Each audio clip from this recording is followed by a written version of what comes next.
Good morning, everyone. We're live. Thank you for joining us. Thank you for being patient with the late start. Hello. I know that there's been some bit of chitter on Twitter about wanting for us to get going, so here we are. Yep. So. And here we are. Yes, indeed. So, slight change to the format today. We're trying to maximize the amount of time, so we're just going to say brief morning. I'm just going to do brief introductions the whole way around, and then we'll do the in-character recaps. So Alexandre is being played by Chantal B. As you can see, everybody's got their Twitter handles stapled to the side of their pictures, so check out everybody you see on Twitter. Yes, that way. Drew Wilson plays Lucas Edgewater. Yep, Drew. Lucas is the knight errant, if you will, and big brother of the group. Alexandre is the wayward teen sorceress. In round terms. Then we've got Spider, played by Jamie, the younger brother and intrepid troublemaker of the Enterprise, and Chevalier, played by Sam, best described as the group's patient uncle. How does Alexandre get away with not being called the troublemaker? That's so amazing. How does Lucas? That's great. I like that I'm the big brother. I'm just going to say, it's just PR, okay? It really is. She's just great. PR. Returning to deity. Of course, I'm Michel Vaillancourt, the storyteller GM for the group. We are playing Open Legends. Check out them at the associated Google search, which is to say, just go to Google and type in the word Open Legend Gaming. You'll find it. It's great. So let's go around the table and real fast get everyone's recollections in character about the events of last session. So start with Alexandre. We planned a lot. And then we decided that we were going to go and carry out the plan. Before that happened, La Chanson decided to do something unexpected and take us to a river, which, you know,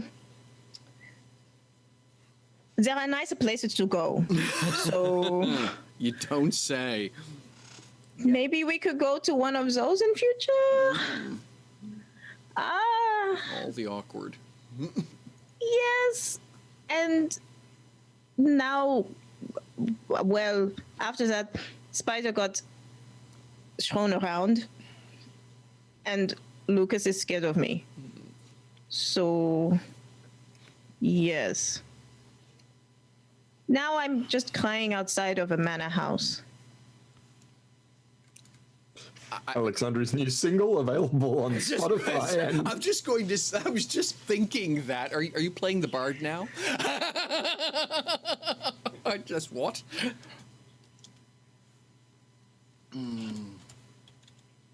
All right, Lucas. As the resident poet laureate of the group, what's Lucas's take on current events? Well, we did a lot of planning in Alexandre's bedroom. She was sounds like making another song title too, doesn't it? Planning in the bedroom. I mean, crying outside a manor house, Wait till planning in the bedroom. I think we got a top. We got a gold. We'll get the whole album out tonight. We got a golden oldies group here happening. I mean, keep going, Lucas. What else was going on? Alexandre was making replications of many things. And then suddenly we all get transported to a nightmare. A river where firmly,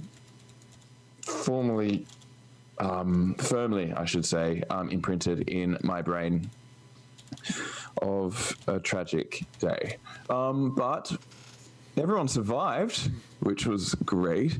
And Jasper was okay, which is even better. Yes. And then What else?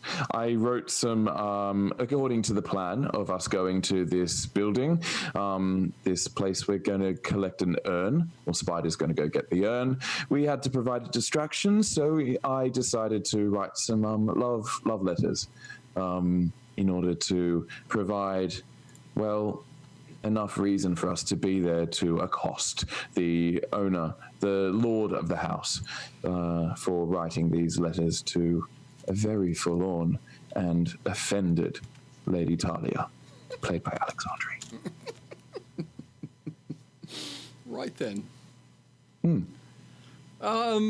Is there anything else you need? I think that pretty much sums it up. Spider, Great. what's your take on the master plan? How are things going? I have not felt so alive in years. Nah.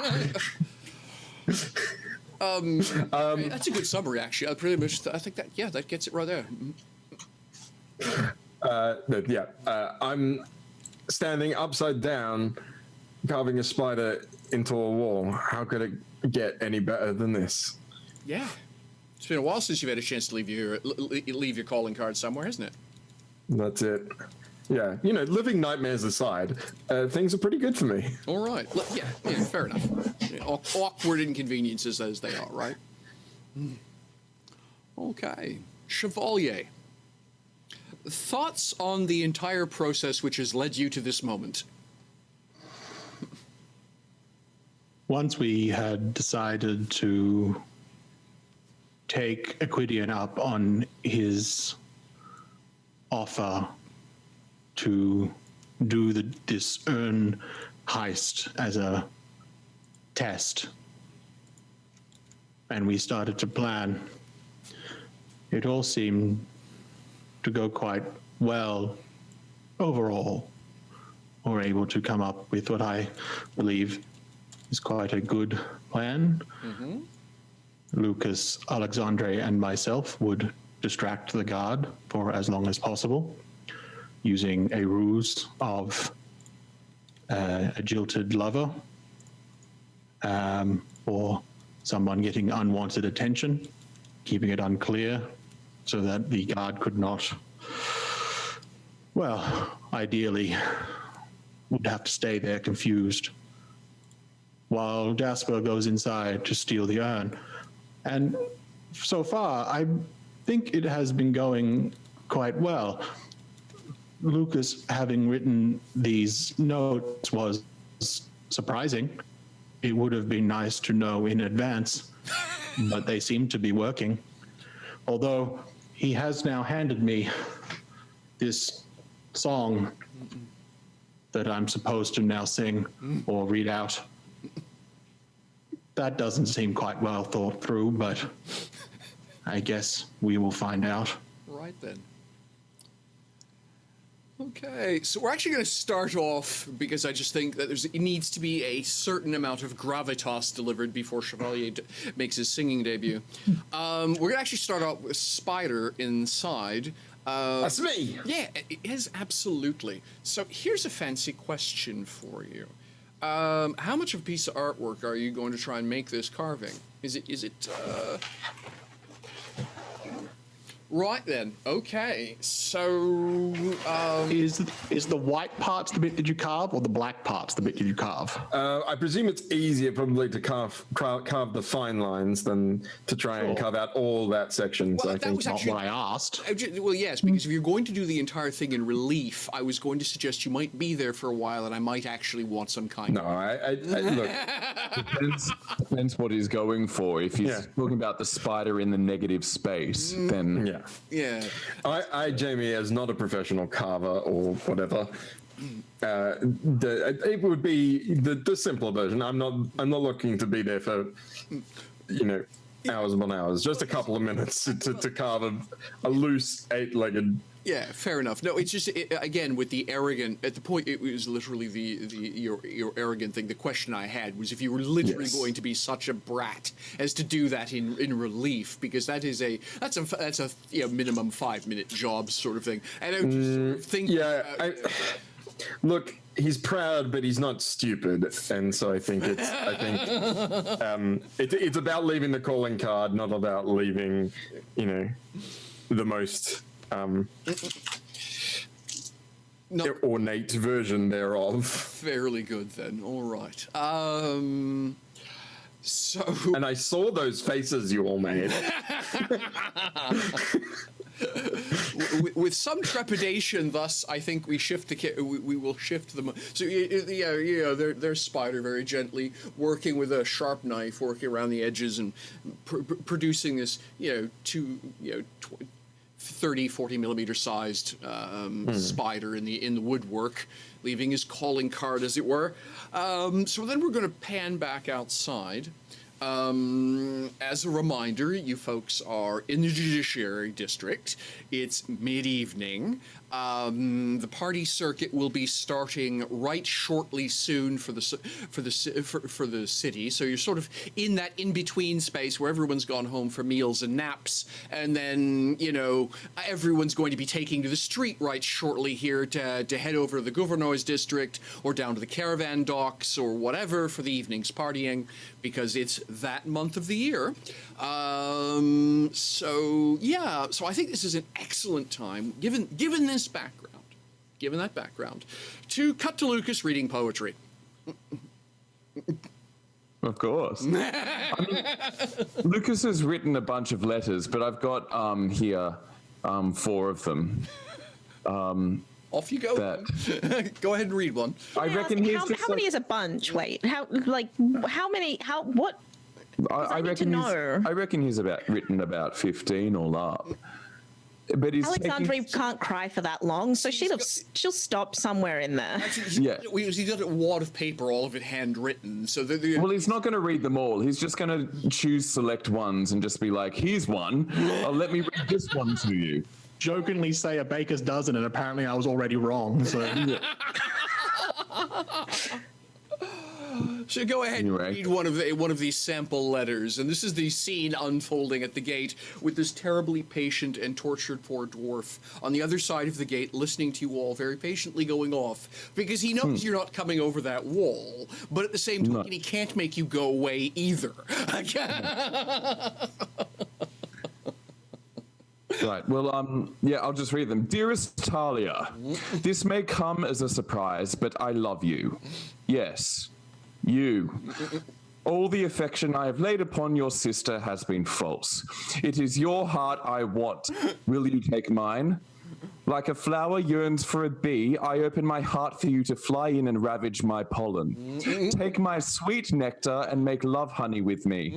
I promise it will be as delicious as the expensive stuff we import from the south. I know you want it. Your sister did. Please accept this dozen jars of honey as a token of my sweet thirst for you. Eternally yours, A. Do you want to hear another one? Okay. Beautiful Talia. A poem. ... I look at the moon and think of you. Your bosom, your grace, your brown eyes too. You must see all so round, so huge. Do you look down and see me swoon? The dwarf is beginning to look physically pained. If you keep doing that, I think I may actually roll. How about this one? Lady, playing hard to get, I see. Never fear. A young buck like myself has the stamina to keep up. I have been known to run a marathon or two in my time, if you know what I mean. If not, ask your sister. I learned early on the heat of the chase is just as rewarding as the catch. She proved quite the bounty. Will you be difficult to rein in? I dearly hope so. Don't slow down, little vixen, by any means, unless you want to. Wink, wink. Regard your hungry bloodhound. And how about this one? This one's got quite a long poem in it. Dearest love, I wrote you another poem. I hope you will hold it close to your bosom, for that way, through this letter, I too hold you close to my heart. My tongue salivates to mouth your face lips. My eyes water proudly to gaze at the tints of your lashes that flutter with your epileptic fits. A seizure of love? Let me medicate it. Let me treat you with anticonvulsants so strong that you'll never more shake to the wrong kind of song. The kind that makes ladies behave far from fair. It's not a good look, hun. You don't want to go there. Where you want to go is to my embrace, where your eyes and that twitch that messes your face will be welcomed and adored without fear of disgrace. Your parents might hate you. Let my love take their place. Sincerely, A. So I had to roll will on that. 'Cause it seemed kind of important that I do. Rolling a willpower save at that point is plot appropriate. I completely agree. That was a 6. I rolled a 16 on the first one. That was fine. So you're not By the time we got to by the time we got to the end, it was a 6. Oh my gosh. And also, here are the lyrics to a song, Chevalier.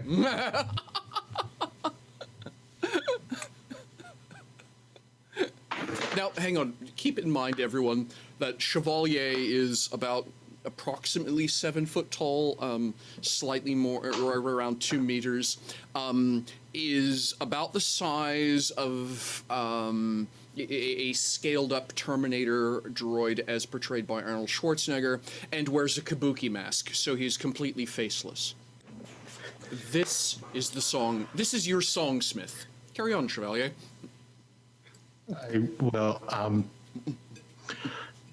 Yes, thank you. I will.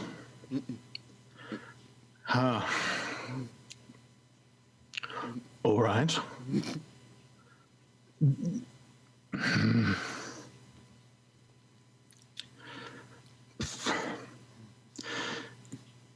In my eyes, I do believe you are all that's imperial. My feelings are not something that I would call ethereal. No words will I say impermanent, fleeting, or ephemeral.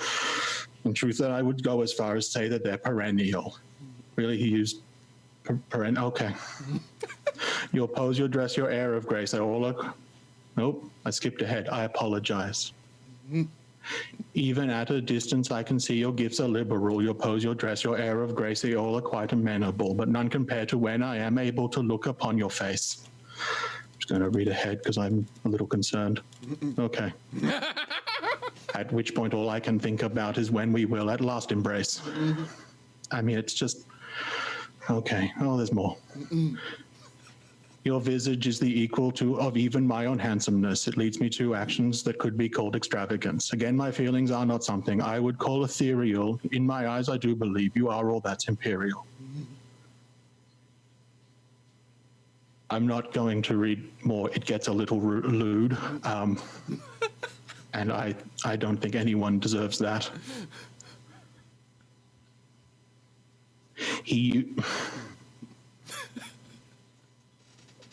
Who uses patter for a love song? Why would, okay.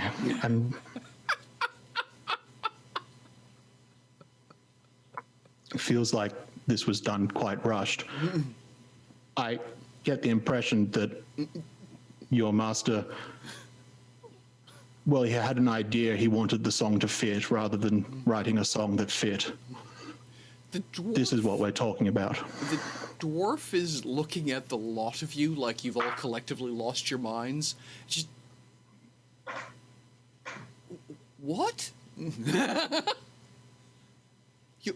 These letters and this song was sent to the lady.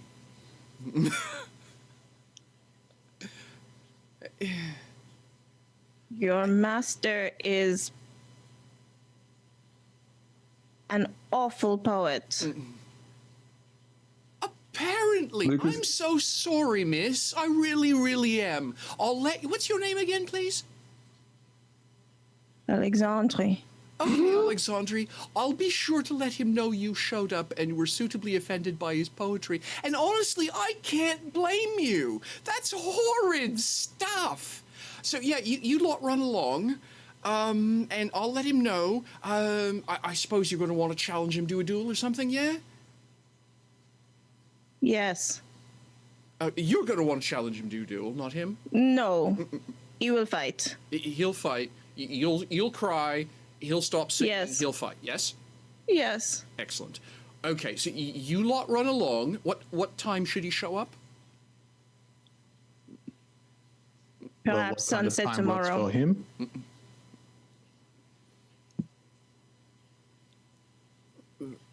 What? What is his schedule like? I tell you, I'm not his secretary. I didn't even know he wrote songs. I just mind the gate when people like you show up and start singing.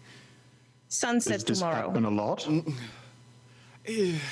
I'm sorry, I can't really comment on that. I'm not paid for that. So, He's sending it to other people. Did you hear that?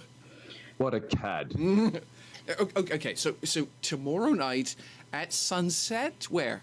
Yes. I don't know.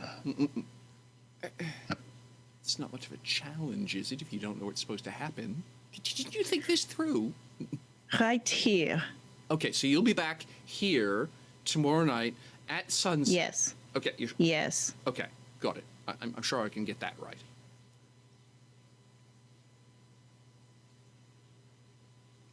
Do you want the letters? Now that you mention it, no. Mostly yeah, I don't even want to carry that. I'm not sure how you'd read that aloud. My gosh. So you lot run along. I'll go let him know what's going on. I'm sure he'll be thrilled. I'm sure his wife will be thrilled. And he'll be... You lot come back tomorrow. Oh, we will be. I think it would best behoove you to stand out here for a little while and just take in exactly what has been sent to me. Honestly, if you're going to continue to stand here and keep talking like that, I'm more likely... No, I'm leaving. Oh, you're leaving? That's an excellent... I'm leaving. Okay, good. Excuse me, before we do go, can you point us in the direction of a nice food cart? We seemed, well, it's lunchtime, and in this area, any food carts? Isn't it just it's nighttime, isn't it? Just literally, it's after supper and before party. Yes, it's medieval. right. I specifically said that, and so it's just Right. And so, like I say, the dwarf who's just been pummeled with bad poetry and Late night snacks, you know. Just to ease the tension and the temper that we all have at this awful poetry.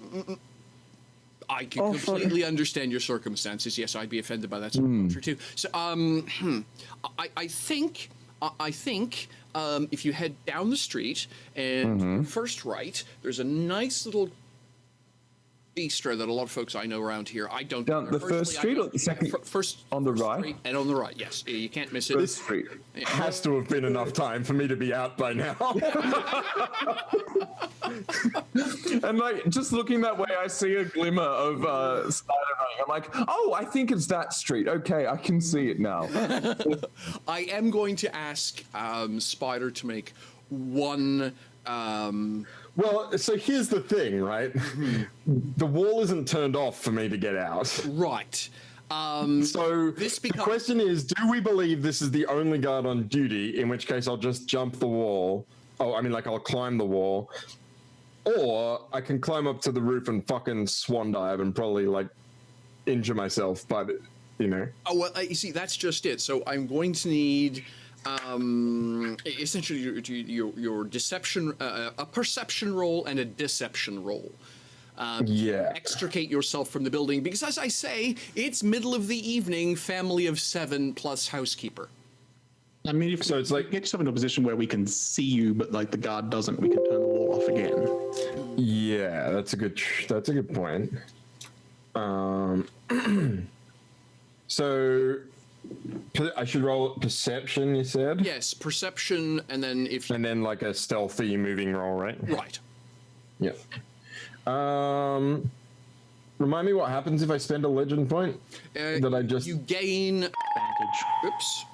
My apologies. it's just advantage 1? Yeah. per legend point. Yeah, it's advantage 1 per legend point. Well, then I'm glad I lobbied for that legend point. Let's spend it immediately since I'm out of mission points, All right. and I will take advantage 1 on the perception check here because I don't want to run into people. Yeah, well, and that was just it, right? That was definitely worth it because my advantage die exploded Oh. Oof. twice, in fact. Oof. Yay! So that's 8, 16, plus 5 is 21, plus the d20 is 13, so 34? Great Moustache and Bomb Squad Ellen pointed out that we also get +1 Oh, and a plus 1, so sorry, 35. for each legend point. I hear That's insult on the it. earth move under my feet. I'm just going to say, let's just be straight up. A +1 on top of that mess is just insult to injury. Okay. Really? So, yeah, so for lack of, I mean, Spider, so there's going to be this remarkable moment of a door somewhere in the house, door opening, little girl trotting down the hallway with her stuffed manticore, going into her playroom, door closes, and then the camera is going to pan up and there's Spider pinned to the ceiling above her. Holding and in one arm, just having an urn like tucked into his chest. And she totally missed him. So give yourself a +3 on your agility Sure. roll. And I get advantage for having skill thing, agility, whatever it's called. Very nice. 11 plus 12 is 23, plus 2 is 25. Yeah, no problem at all. So you're going to find yourself essentially up on the roof. I'm also going to tell you that at one point there's going to be a brief cutscene where you're literally going to be seeing the sort of ghost of Spider moving through the house. You know, very ephemeral hints as the camera doesn't ever actually see Spider, just seems to be pointing repeatedly at empty patches of space, right? And moving shadows. Yeah, exactly. Where there's going to be a pause where the camera is, if you will, is going to be looking into a room, and there's another fellow, clearly elven in Ild, looking at what appears to be a mirror, which has got foggy edges around it, and is mostly not showing an elf, but rather showing a wall. Oh no. So that is what that monster perception roll of yours did. That is an epic. Yeah, I found the viewing room. You found the control room, as it were. So yes. So in point of fact, by the way, and I'm also going to tell you that there's equipment in that room for probably 4 guards. Like they've got loaded crossbows. Yeah, I mean, we sort of, crossbows hanging on the wall, ready. yeah, I mean, we sort of knew that, right? And we were just assuming there'd be slightly less guards at night. Yeah, no, it looks like he's got something that Equidians told us. Well, you knew the information you had was that there were 3. That there would be 3 guards on retainer. What you had guessed was that it would be 2 in the day, 1 at night. It looks like for whatever reason, it's actually the other way around. 2 in the evening. So now Spider can probably guess what that means. Is this whatever this guy is up to? Again, in the vein of, you know, watch walls are expensive. Paying for guards is expensive. Having 2 guards on a night watch probably suggests whoever owns this place is terribly worried about unexpected evening visitors. I mean, yeah, he also had like a nightingale floor in front of this urn. Well, I mean, Spider's worked out that this is not what it was. No, this is was not advertised. Yeah, but, this is not what was billed as. No. yeah. But I think he's like so confident in his abilities that he's okay with that. The question is here: do I try and take this guy out by myself so that no one? I don't mean kill him. I mean just like knock him out so I can jump the wall. Or no, because you guys no. I think we stick to the original plan, and I think what we see is Spider like just. After all those shots of like the bare shadows or whatever, it comes back to the front door and the guard in the middle of his diatribe about when to meet the master for a duel, and Spider just like walks out and just like shrugs from behind him, like holding the urn. He's like, And then he grabs the awning above the roof and just pulls himself up onto the roof and gestures round to the side of the building and like moves over to that side of the roof.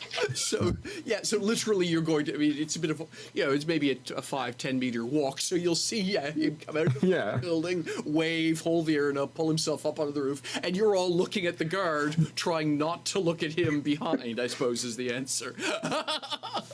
Yeah. And so I'll move around like the side, so I'm not like in direct line of anyone near the front door, but sort of near wherever Chevalier deactivated the wall for me before. Right, around the back, yeah, okay. Yeah. So I'm going to ask, just because I think it's funny, I'm going to ask Lucas to make a perception roll. Oh, here we go. Perception. Just Lucas. Chevalier and Alexandria automatically will see Spider. Lucas, however, is all caught up in the moment, and I think it would be terribly funny if the circumstances were that he actually that he didn't see his brother, and now the other two have got to get him away from the front door. Well, they definitely do need to get Lucas out of there because that's a 9. So Lucas has no idea that Spider is done, and Chevalier and Alexandre saw him come out of the building, hoist the urn in victory, and yes. So now what? So where is that burrito cart? What? What? Says the dwarf. The cart. It's you on the right, further down. It's not a cart. It's you asked for a restaurant. It's a restaurant. Yes. Oh no, I want a cart. Is there one nearby? I've had enough. Let's go. No, I'm trying to find Alexandria. I'm trying to find the cart. You don't need any more burritos. That is not true. You had some for breakfast. I know. What? Wait. And You don't need more. Excuse me. Hello. I can have burritos You for had any 10. meal. Excuse me. Don't need more. Yes. Before we go, can we get your master's full name? Just for our record keeping for this. All we got in these letters is a letter. What? He only signed it with A.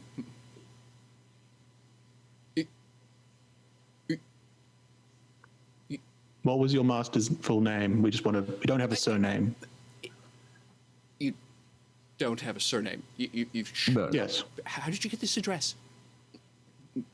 It was on the return address on the letter. If not delivered, please return to this.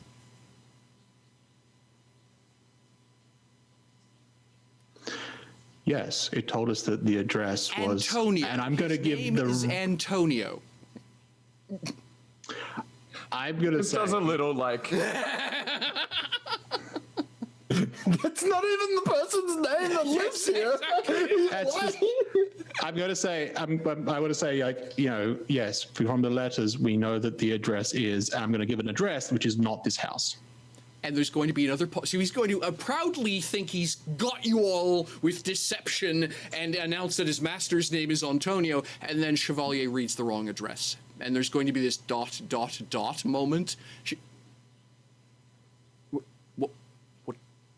What address was that? I repeat myself. Same address. It's like specifically on the other side of the area. Like it's not even close. You're on Winter Street, not Summer Street. You're literally at the wrong end of the Judiciary District. Are we? It's the right season. It's not even the right season. Jorge, you were told to take us to this address. Wait. I apologize for this. Clearly, there has been a mistake. We'll take our leave now. What just happened? Walk away crying. But what just? Before we go, if your master wants to practice with a duel, let me know. I'll be sure to let him know.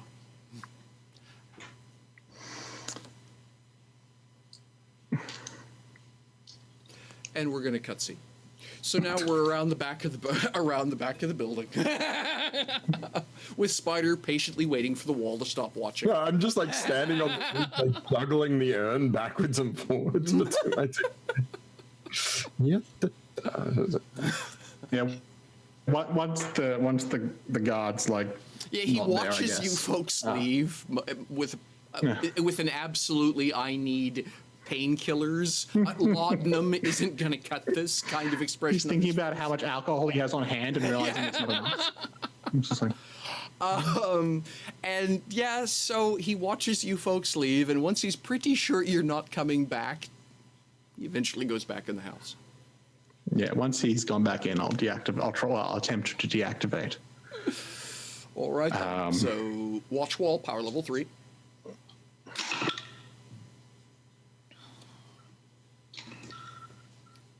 That was a very satisfying rattle. Yeah. Have you got a dice tray, Sam, or something I like do. that? Yeah. And I'm very glad that dice explode because the initial roll was not enough.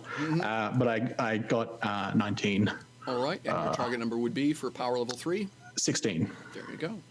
So again, you're going to have that moment And where the yes, Yeah, very nice. Oh, I like that.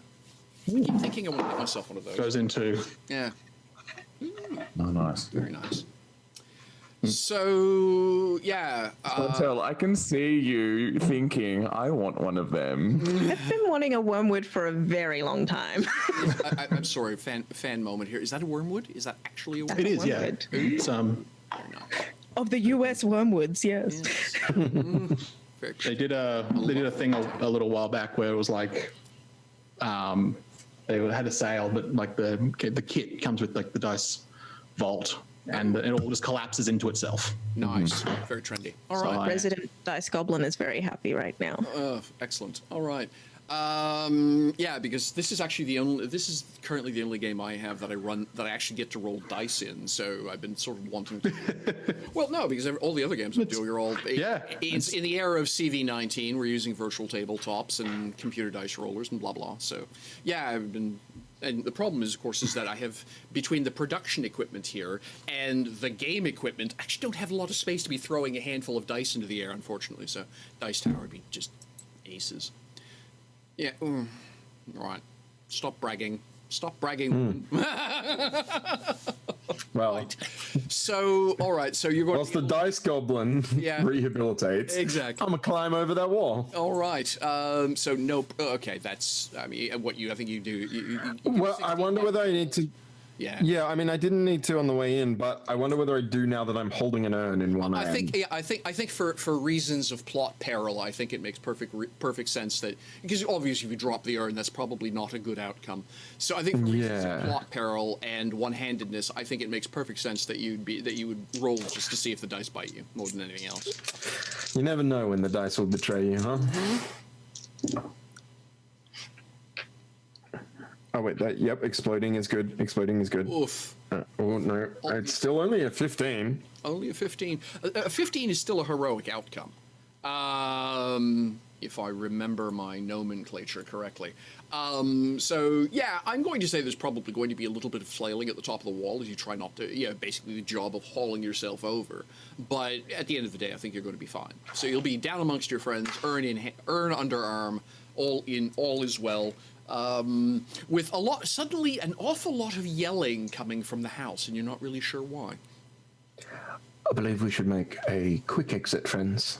We should leave. Go, go, go, go, go, go. Yeah, and we scatter. Well, no, we don't scatter. We all just Scatter? get out of there. Just leave. All right. We split the party 4 ways. I think it's an excellent plan. 5 ways. What's in the urn? Is the person in the urn the 5th? So, where to now? We find like a baby or something in this damn urn. The baby. So, well, one of us needs to send a message to Rachel Gray to meet us. So I'll do that. Is that? That has to be at the old previous place. Yeah. Yeah, that is the catch, if you will. How big is this urn that I've got? It's actually fairly sizable. It's probably 30 centimeters tall, 20 centimeters across. Kind of a wine bottle, sort of almost an hourglass shape, only much thicker towards the middle. So a little bit bigger than like a football. Yeah. Oh, yeah. Okay. What? It's fairly heavy, would by an the way. Fairly what would heavy. an urn of this size fit? What is inside this urn? That is an excellent question. we didn't get Are you paid. going to break the wax seal? Yeah. We didn't I get want to know paid to what's open it, inside. Alexandre. But I want to know what's inside. It's sealed. You really want to open the Stole it. seal on? What? You stole it. I want to know what's in it. What did we steal? But we didn't steal it for us. But what did we steal? I don't care. I do, We stole a safe place to hide. which is great, but I want to know what's inside the urn. Alexandre, if we break the seal on this urn and that is angering to Aquidian, he might not let us use the safe house that you were clearly very excited to see. Yes. We can ask him what's in it when we Just had meet with to. him. But I just had to endure so much poetry. You wrote poetry. That I would have did. been nice to know. Very effective. I was very impressed. It was awful. Yes. How are you two still alive? Good awful. I don't think I am. Maybe I'm a ghost now. Dead inside. Prior warning would have been appreciated. You know, prior warning would have meant I was not there. Could have run scales or something, you know. warm up. He made you sing. Yes, he gave me music. He had done songs as well. I hand all of the love letters to Spider and say, look, I look at the song and I say, I remember when you wrote this. I did not, excuse me. Write a Patter song. Why would you write a Patter song? Jasper, I may have written a love letter in my time, but not this one. Well, Well, I think it's safest if we all stick together at this point, and I hand the urn to Lucas. yeah. Okay, I will hold this urn. So where are you off to now? I think. I mean, you said it's 2 a.m. What would I expect to happen if I turn I up did at? not say it was 2 a.m. I said it was Oh, sorry. mid-evening. Mid-evening. Oh, okay. My bad. I thought you said 2 a.m. for some reason. No. Well, I do know that It there was is 2 in a the morning after the burrito meeting, but cart. we went back to Oh, right. rest Yeah. up, and get everything else ready. Yes, and then Yeah, I think the plan now the is. it's now the 4th, by the way. So it's Right, literally yeah. the evening after it's the evening of the after the early morning meeting with Aquidian. Yeah, that makes sense. We wouldn't have done that at 2 a.m. because it would have been less believable that people were making a fuss at that hour. Right. All right. Well, I think we head to the Blue Skies as a group to contact Rachel. Okay. We want to do something How with about- the urns. We're not just carrying it openly. I'm going to tuck the urn into, just nestle it, just hide it. Okay. It's Where? It's literally relatively the size big. of an American football. Yeah, we don't have none of us are carrying bags right now, are we? Well, I can't imagine you'd be all walking around town with backpacks on. No, Well, then it doesn't. seem big. maybe we should head back to our lodgings first. Mm-hmm. Or I could go to the. That. You've already told me you don't want me going separate. I got it. It's all right. You can go to the Blue Skies Inn, Jasper. In fact, it's probably a good idea if you do it and you do it alone. Is everyone okay with that? As long as you are careful. Careful It is. is risky.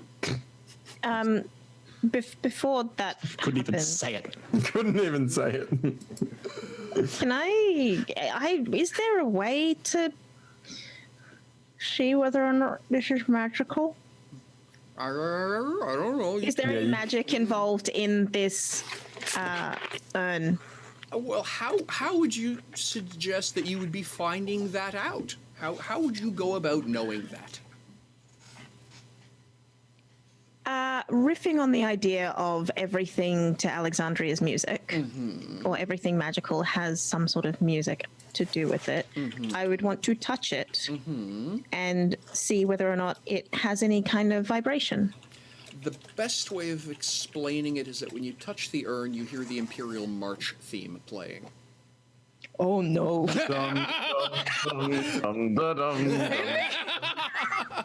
And I don't mean politely either. It's Oh no. it's the Imperial March theme played by the London Philharmonic turned up to 13. It's just almost overwhelming.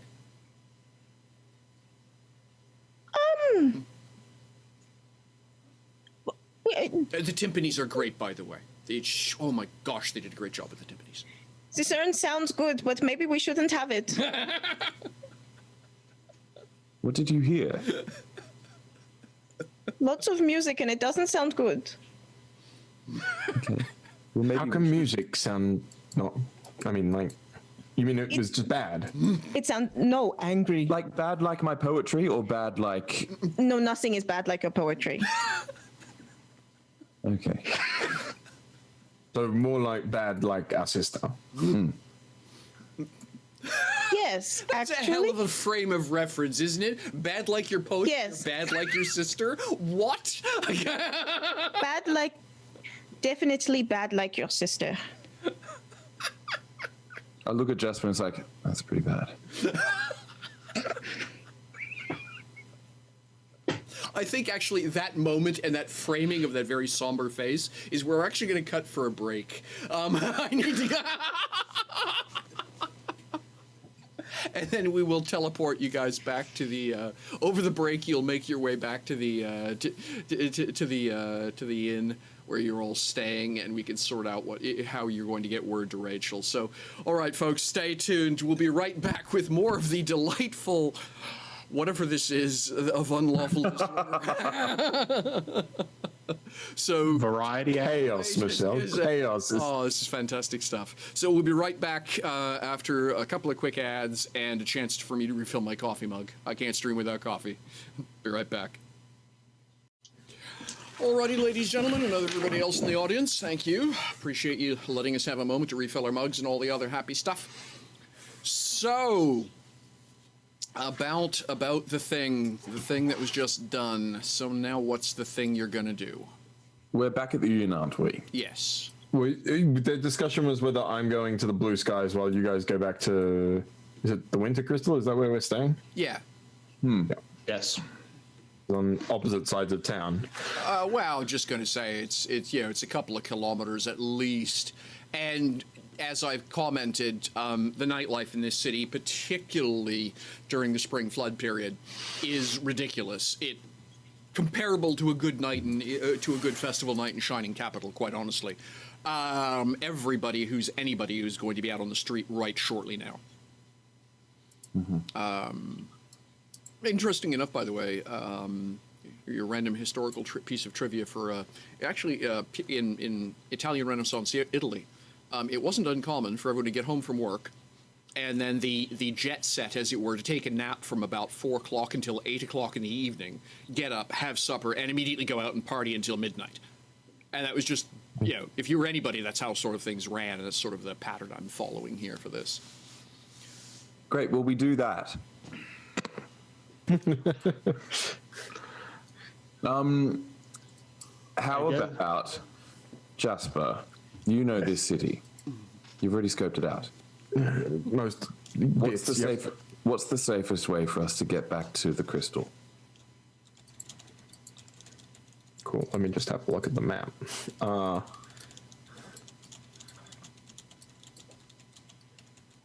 Honestly, probably just getting lost in the crowd. Go through the market and head down through the Lake of Ancestors. Maybe you'll just run into someone we know and you can finish the job. But otherwise, I'll get a message through the Blue Skies. The Very problem concerned by at the this moment, urn. For one, I do not exactly blend into a crowd. Yeah, But- as the GM, I have to admit there's been a part of me that's been watching all of these hijinks and trying to figure out between Chevalier's size and Alexandre's presence how it is you intend to remain functionally anonymous. There is no way. We never It's still what assumed- Spider would say, because We that's how he would do it. I mean, the gag was, between the 7-foot tall ancient war machine and Alexandre. Alexandre draws the attention. Yeah, But exactly. I am eyeing the floor that I recently renamed "Not Built for Subtlety." Not built for subtlety. Yeah, So- that's a flaw. I have an What idea. I would, and Yes. I would defer to your expertise for this.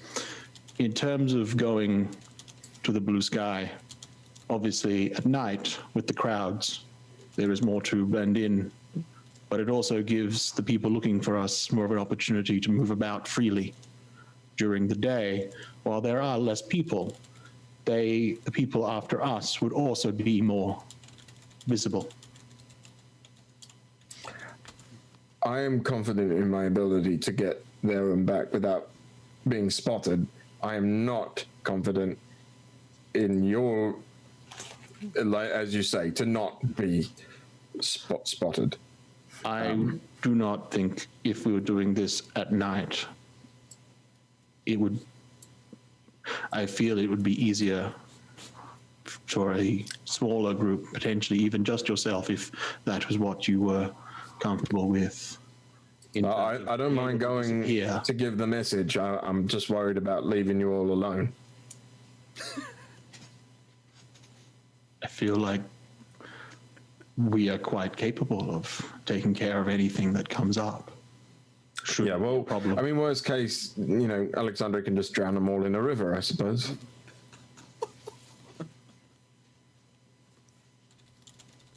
Okay, I have a idea. Alexandre, your ability to replicate things. Can you do it to this urn? Ooh. Hang on, says the GM as he desperately tries to figure out how that fits in his plot. Not well for us is the answer. I feel like I could- like, without looking, I feel like my meta answer is probably not. But I could probably make one that looks like it, but I cannot make the sounds that it's making. That is okay. That's fine. My suggestion is that we make 4 copies, or 3 Why? copies, and we each have one. I have a serious concern that there is some way for someone to track the one that we have. Why would we want 4? At least we can separate. The chances of them Separate? catching one of us and us having the right one is lower. It's an idea. Again, if there is one that is singing that could draw someone closer, I mean, you might be the only one hearing it.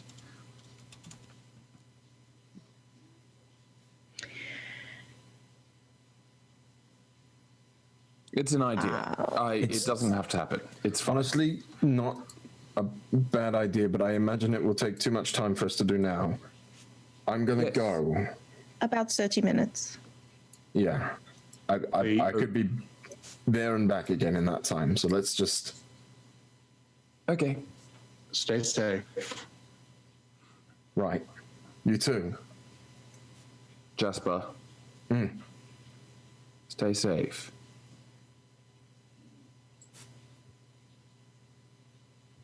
Yeah, and I just like disappear into a crowd. Or he does. Yep. I would like to just sort of tap him on the shoulder and cast Bolster. Ooh, and what does that do? It bolsters his chances of success via inspiration, augmentation, divine blessing, or supernatural insight. So he just becomes more competent, and I'm going to bolster his agility. So he would automatically get advantage 1 if he needs to make some kind of a stealth Wow, roll. very tidy. Okay, what roll? Do you have to make any roll to associate with that? I do. 'Tis a boon. Tis a boon. Do the boony thing. I'll do the boony.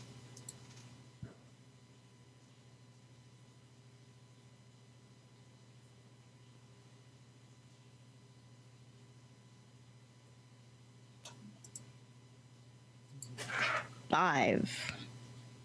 Ooh. 24.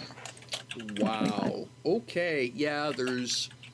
So, Spider, the only thing I can say is that basically you get a moment of hype music, is the best way of explaining the sensation. It's a theme song. And yeah. Spider-Man. Spider-Man hides in the crowd like he can. That's not quite. Is he seen? No, he's not. He's really good, a little hot shot. Look out. You can't see Spider-Man. That one was off the cuff, Sam, man. And that's it, ladies and gentlemen. We've done for this week. I can't top that. So That's why we pay him the big bucks. You can find me at Drew Wilson. all right. So yeah. So for lack of a better way of putting it, Spider, you've got an impending sense of invulnerability. Adrenaline shot. I'm into it. Yeah. Let's go. All right.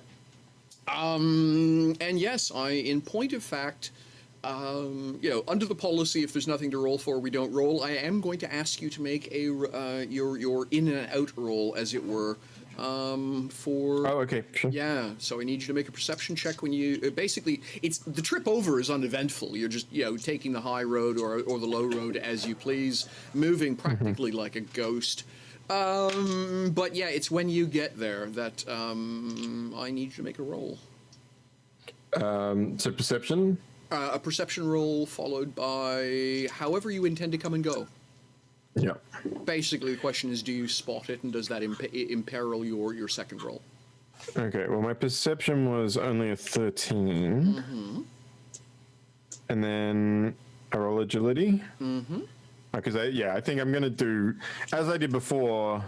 Like I didn't see people watching this place last time we came. Sorry, I'm looking at my dice. That's why I'm not looking at the camera. Yeah, should.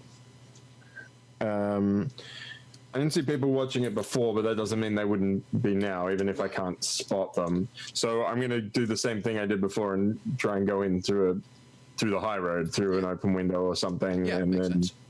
and then if I don't spot anything inside, I'll walk out the front door. Right. All right, so I have advantage 2 for this. Nice. What ludicrous roll this time? I recognize that expression. It was going to come to bite us eventually. I'll be right back, but I rolled an 8. Oh. You rolled an 8 with advantage. He rolled an 8 with advantage. We said, Oh boy. stay safe. You gave explicit instructions. Instructions. I even tried to help with magic. Maybe he thought to himself too. Maybe I shouldn't have done that.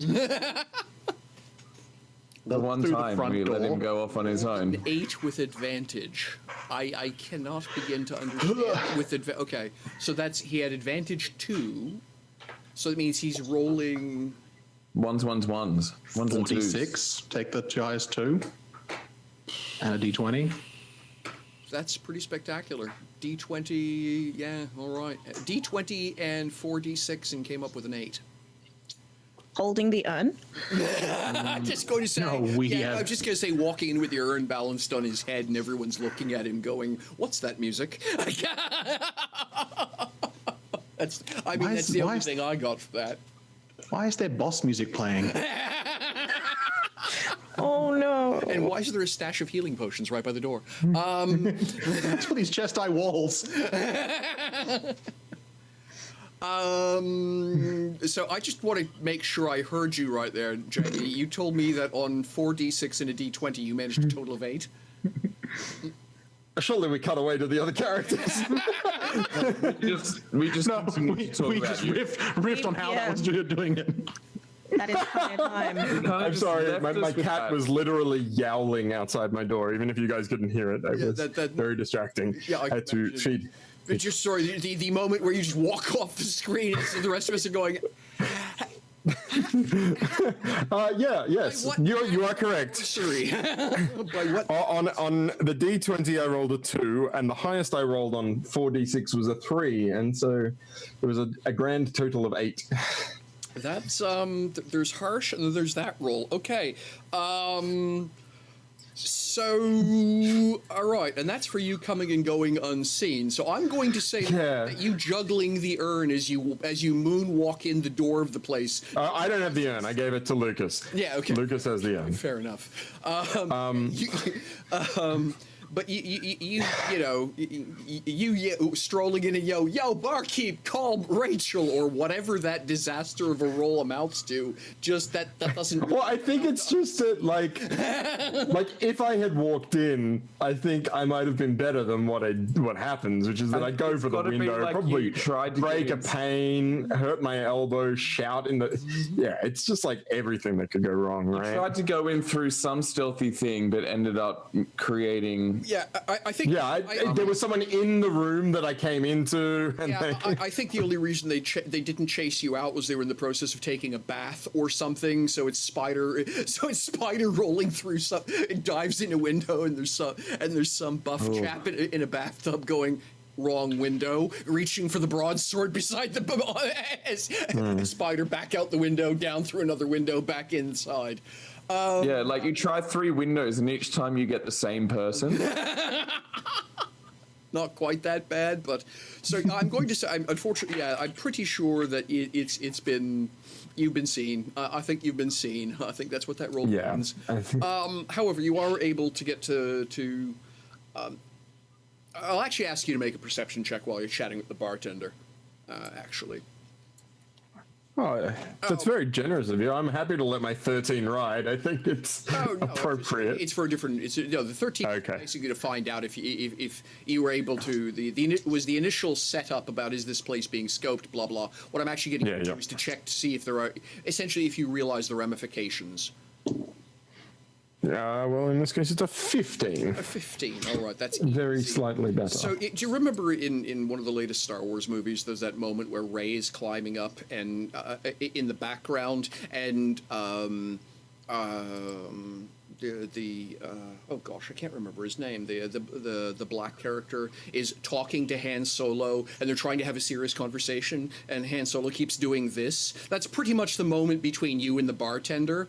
It doesn't take you 5 tries before you realize to check over your shoulder and realize there's a guy literally in a red and gold cloak, leaning, kind of tankard in one hand, dagger sort of out like this, watching, squarely staring at you. And Spider would know that red and gold cloaks tend to be worn by professional bounty hunters. That is sort of the we're in town on business. You know, you swagger in if you do not wish to, if you're not in the mood to pick a fight, or if you're there to. And of course, this is the one time I'm not disguised as well, because I've come straight from the job. Right, exactly. So he's just. Do I know this guy? I feel like I know this guy. Do you have a reason you would know this guy? I mean, if he's a bounty hunter out of Capital, then I would have met him before. You know something? Hang on a second. I'm going to throw some dice. Do me a favor and throw 2d6. Tell me if you roll any ones. Ones. I rolled a 2 and a 6. 2 and a 6. That's actually a positive outcome, the way I do things.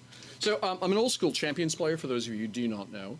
And so what I tend to do is use the Champion's body system of 1s and 6s to determine essentially fate outcomes. odd coincidences. So 6s are a +2, are a positive outcome, 1s are a negative outcome, and I sort of figure out, is the total outcome positive or negative? So as it worked out, I rolled a 6. So that means there is we have a double, essentially a positive outcome. Yeah, you do know this fellow. He is, in fact, from Shining Capital. 1 sec, I will paste his name into chat.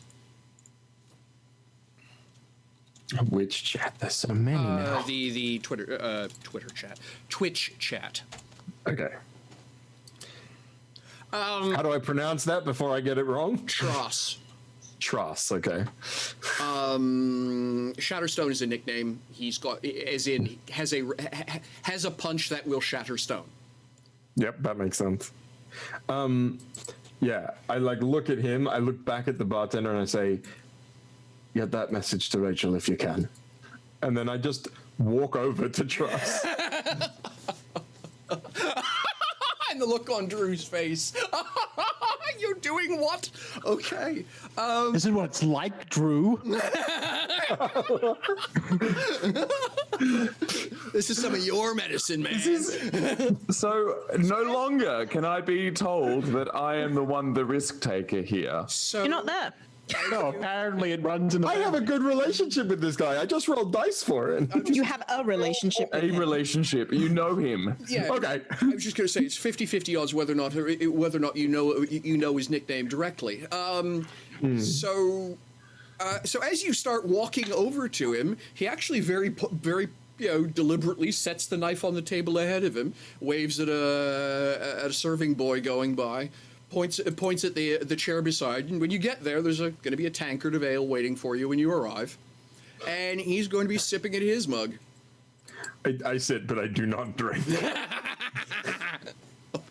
We've been down that path. I think There's that moment where Spider looks at it and just like puts it down next to it. And then, in town on business, Shadowstone. always on business, Spider. You know me.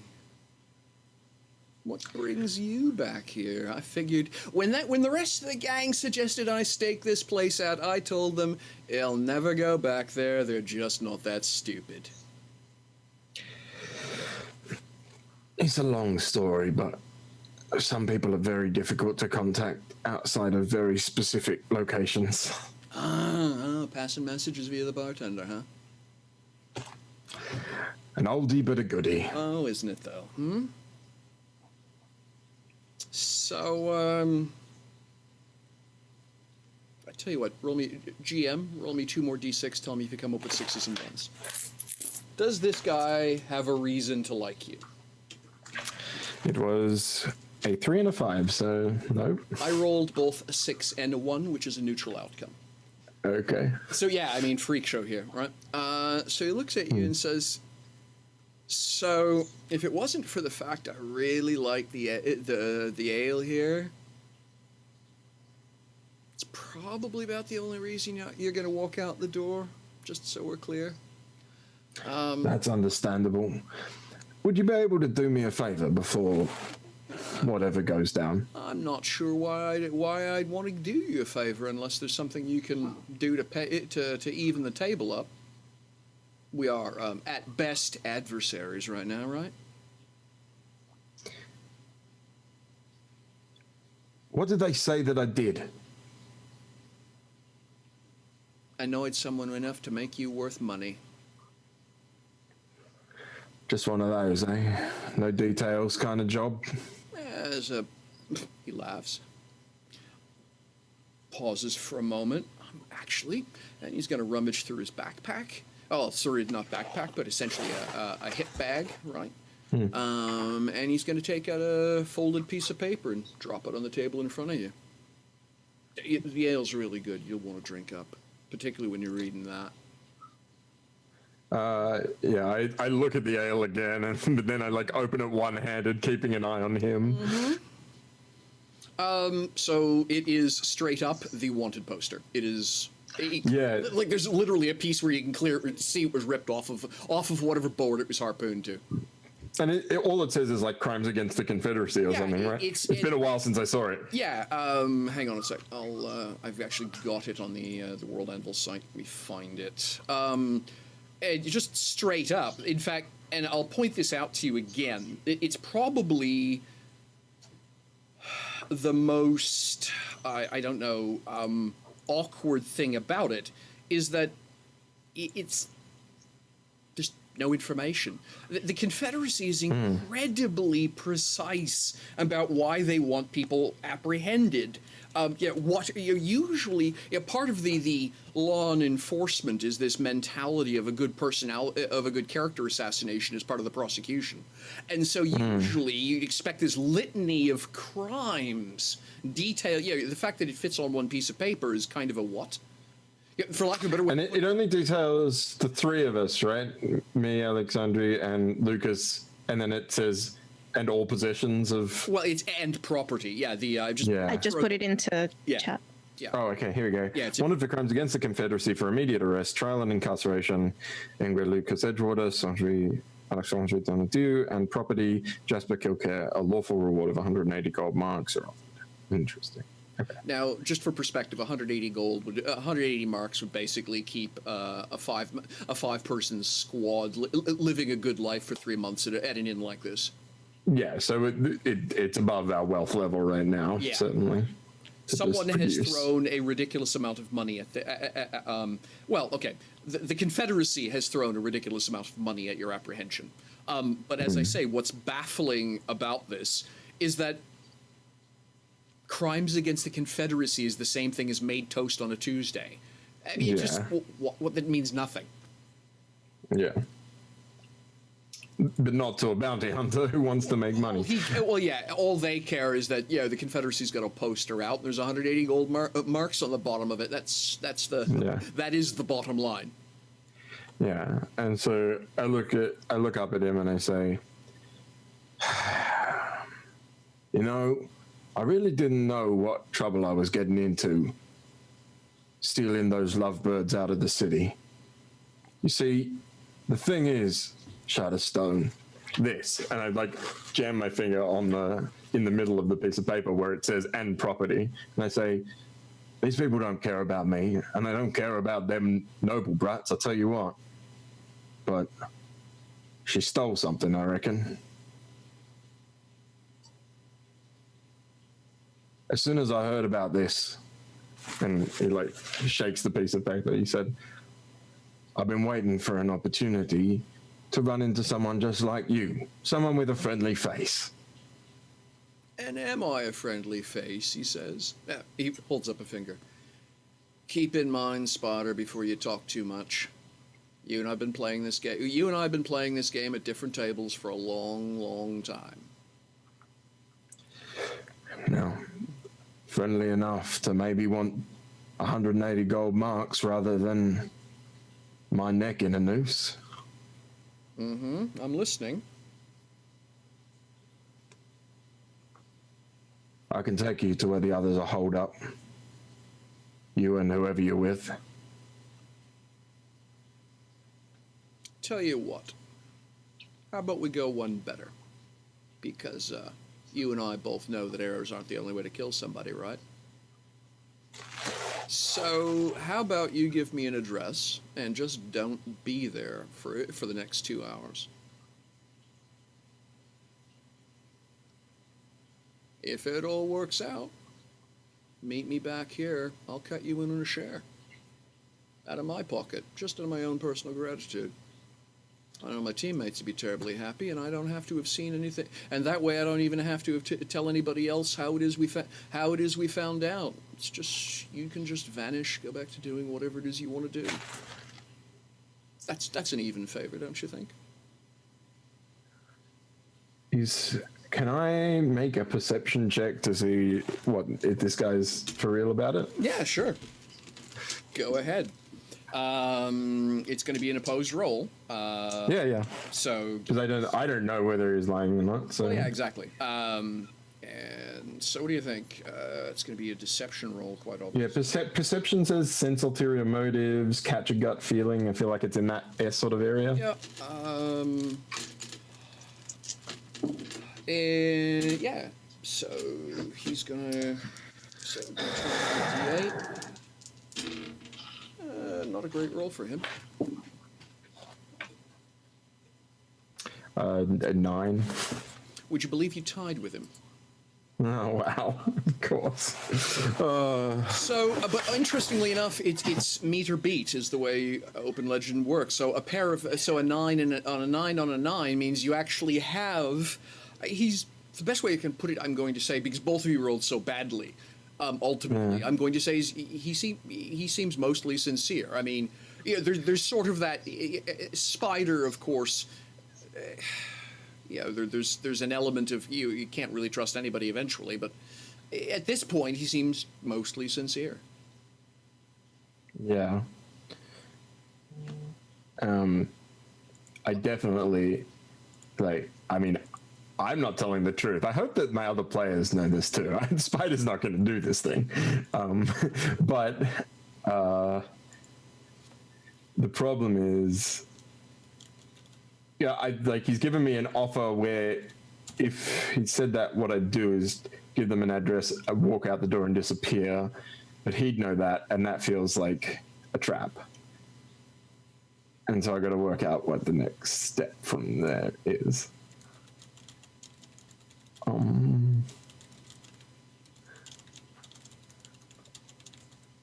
Cutaway to the other characters while I work out what I'm doing. Moment, yes, completely oblivious to what's going on. So, what are you three talking about back at because it's going to be a half hour, 40-odd minutes before because he's got to hike 2.5 kilometers, basically during party time in the city. So, what are you three up to for the duration?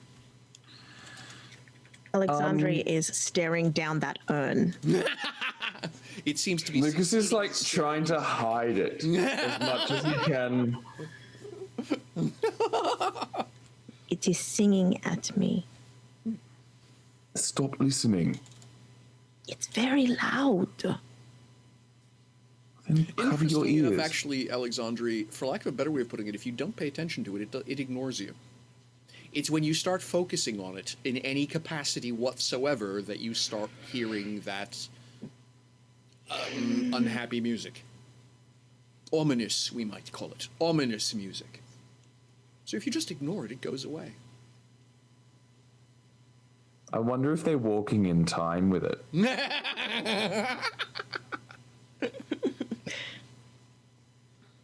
I wonder if... Wait, stay there. And she's going to leave the room and then start thinking about it. No? Is it just within view? Just within view. I mean, I suppose if you want to roll a ridiculously high prescience or something like that, but no, but for it to just quote casually happen, you've got to be able to actually see it. You have to be able to make eye contact with it. Eye contact with this urn. Lucas, I want to know what's inside it. Oh, no, we can't open it. Jasper said no. And of course, I mean, I kind of agree with him. If we give them back this urn and it has been broken, then that's kind of not what we promised. Well, it's What did we definitely not promise? what we promised. To get the urn. Didn't promise not to look inside it. Ourselves as useful. I'm sorry? The whole point of the exercise is to prove ourselves useful to Aquidian so that we are worth his help. Now, there is a chance that we open the urn and it does not matter. He does not mind. And if the situation were different, if we were not pressed as we are, maybe it would be a risk worth taking. But I think at the moment, given how much I believe we need his help, we should play it safe. Now, by all means, we can ask him when we get it. Express the concern even. But let's give him a Let's give him the urn as we found it. Sorry, Alexandre.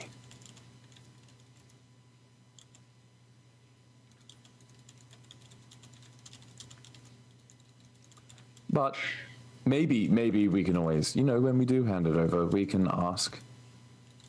At least they might say yes and tell us what's inside. Whisperer of the Wild.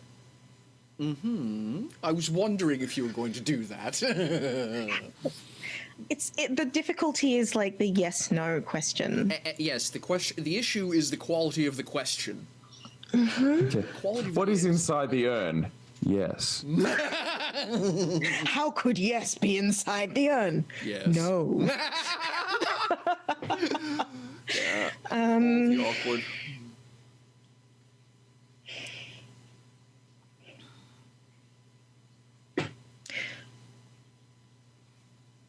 Is it safe to give Aquidian this urn? Again, with those carefully worded, but possibly not quite carefully enough questions. Yes. That's good enough for her.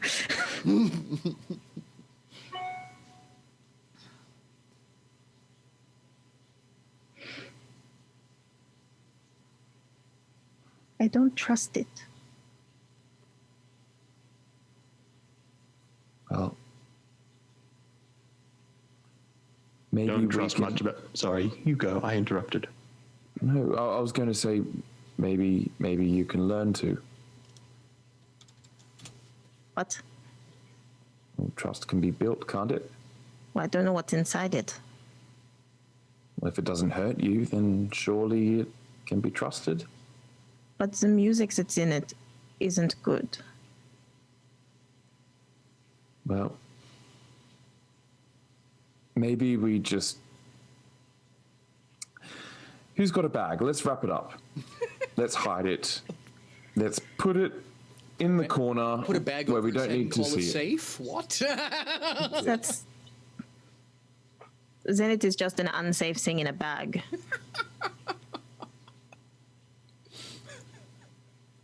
I mean, at least it's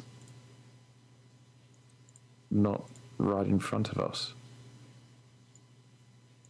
All I have to do not to hear the music is not think about it.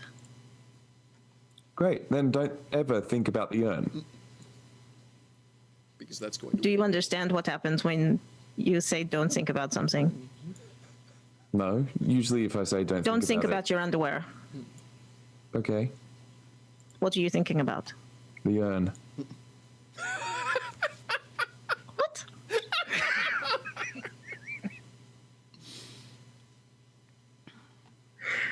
What? I'm thinking about the urn. Why are you thinking about the urn? Well, you told me not to think about my underwear.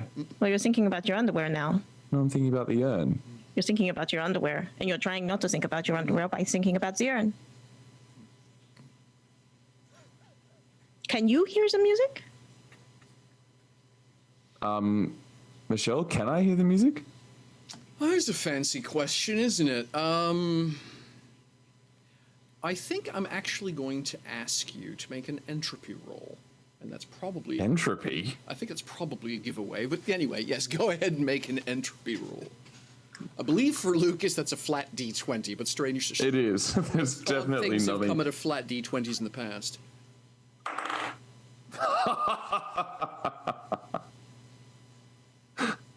That's a nat 20. That's what I thought you were going to do. That explodes, doesn't it? Absolutely it does.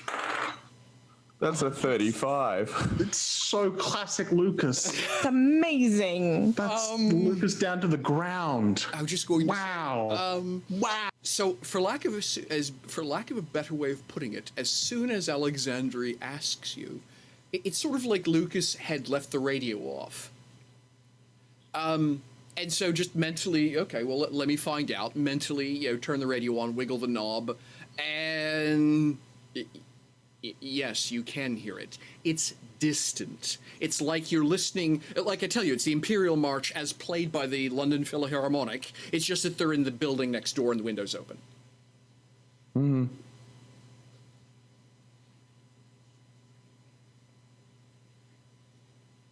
Well,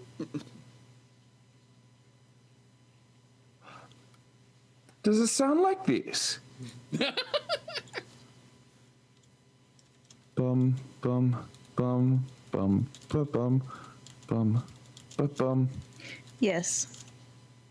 Okay, that's enough. We can't. That's fine. Bum, I'm fine. bum, Oh God. Seriously, I was joking earlier in chat about getting taken down for copyright infringement. But... Do not mess with the House of Mouse.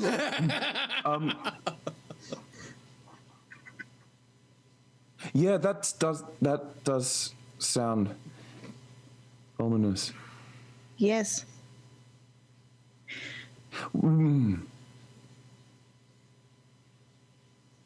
Can we wrap this urn up, please?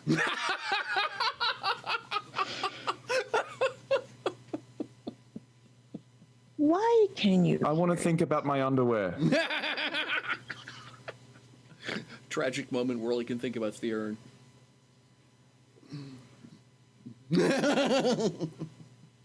I'm sorry. Just to be clear,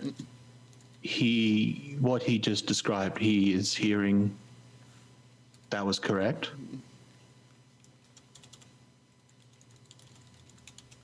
Why are you hearing it? I don't know.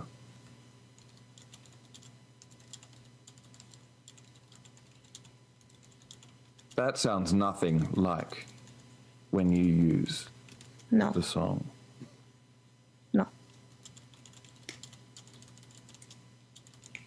That's why I'm concerned. Chevalier, can we please open it? See?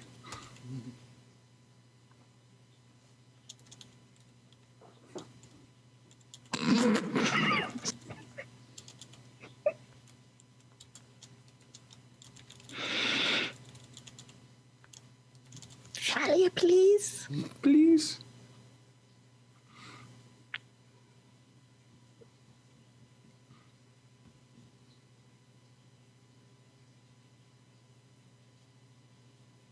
If this gets just- another faction angry at us, I am going to be very unimpressed.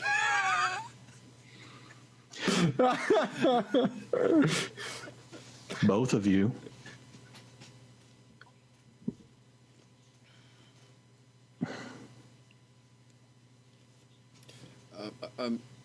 Yeah. I'm actually going to Both of you will leave until we know this is safe. I'm going to press pause on the scene right there to address something that's going on in the chat. So I've just been blindsided by a channel rule that no one told me existed, which is that apparently if folks want to redeem 5,000 wibbly-wobs or whatever they are, that somehow there's a mechanical benefit to the group. I didn't know this was a thing. So now the thing is to all. They're called story threads, Michelle. Yes, wibbly-wobs, as I said. And so here's the thing. I know enough about the Savage World system to know that a floating Benny is supposed to be essentially a group benefit. And 5,000's a big number. Takes a while to accumulate. So I'm actually going to create a category called group legend. And that's where that point is going to go. So the group, there is a group legend point available now. The only thing I'm going to say is it cannot be spent without group consensus. In other words, everyone has that's to fair. agree that it is a, excuse the expression, plot appropriate point to use it. Does that make sense to everybody? Yes. Now I need to use some of my wibbly wobs to re-unlock not appropriate, just so that I can. We're not allowed to use them on our own games, I know. We're not allowed to use them on our own games. That is. But I can unlock the plot appropriate emote for myself. And damn it in chat. Hang on a second. So how am I going to do this? Group legend. So I mean, it's kind of like the floating advantage before. I've got a note of it. yeah, and that's exactly how I'm going to treat it, is, quote, group legend. Because I think pools are interesting because of the dynamic it unlocks within the group. And it sort of echoes our Twists of Fate from season 1 as well. And that's exactly what I was thinking, is this sort of collective idea, because that is a theme that, for better or for worse, Fate has taken an interest in this group. For better or for worse. So Some entity is looking down upon us and going, "Yeah, I'd like to do, them. That's the one. yep, exactly. Make them be better." Some entity is saying, you know what would be really funny? Someone's looking down upon us and going, "Oh, they need all the help they can get." Oh, This would be hilarious if okay. we just go. Okay, so I'm going to be a brat. I'm going to ask everyone, because I think this is a fantastic thing that Eric does. I'm going to ask everyone but Chevalier to take your headphones off until I wave at the screen. Okay. Wow. Wow. All right. Okay. So, at this point, it's just you, me, and the audience. And an urn. And an urn. So let's talk about what Chevalier's up to. Are you going to open it? Or are you just going to let the other two say, or are you just going to say, yeah, I looked inside, there's nothing but sand? It's really weird. I sealed it. Great. Don't worry about it. Well, essentially, he didn't want to do it like, getting bad vibes from it is one thing, but the fact that Lucas heard the song as well is unprecedented as far as Chevalier is aware. Mm-hmm. Certainly, like, the song's been very different with Alexandre than it was with Elena. But at the same time, it's like that's the part of him that made him sort of go, "Oh, okay, maybe we do actually need to check this because that could be a bigger problem." Or, but not knowing what it was, he was just like, "Well, let's let them go outside." But he is going to. It's got to probably be that thing where he's sort of like just staring at the end, going, would have a much more stern look on his face if he had expression. Probably slight eye movement. But then, he's gonna. Is it just like, how is it sealed? Is it like a wax seal, like a lid or something? Or? So I will ask you, and this is where I'm going to need a moment, because the go-to here would be Arcana. So I need to figure out what the equivalent of arcane knowledge is. I think it's probably still learning. I think it's going to be learning. Yeah, I'm actually. Yeah, arcane magic is listed under learning. Yep. So yeah, learning roll. So let's start out with a learning roll and go from there. Oh, okay. 19. A 19. Okay, so there's a couple of things that you're going to notice upon looking at it. It's not wax. It's obviously, for lack of a better, well, okay, it is wax, except. So it's a religious quality beeswax. All right, so it's been like clarified 3 or 4 times. There is what looks to be a braided thread that runs through it. Improbably, it doesn't seem to have a start or finish. It looks like it looks like a continuous braid, which is incredibly difficult to do. There is a black thread, a green thread, and a red thread. And there are little flecks of silver mixed into the wax. Chevalier doesn't know much about magic, but straight up, that looks like the kind of shit that Elena used to get into when she wanted to make sure that the thing wasn't crawling out of the basement. Yeah, okay. Suddenly a lot less inclined to muck with. Glad the D6 exploded. That would really... Glad the D6 exploded. There's Yes. the quote du jour. Me too, yeah. Still would have been.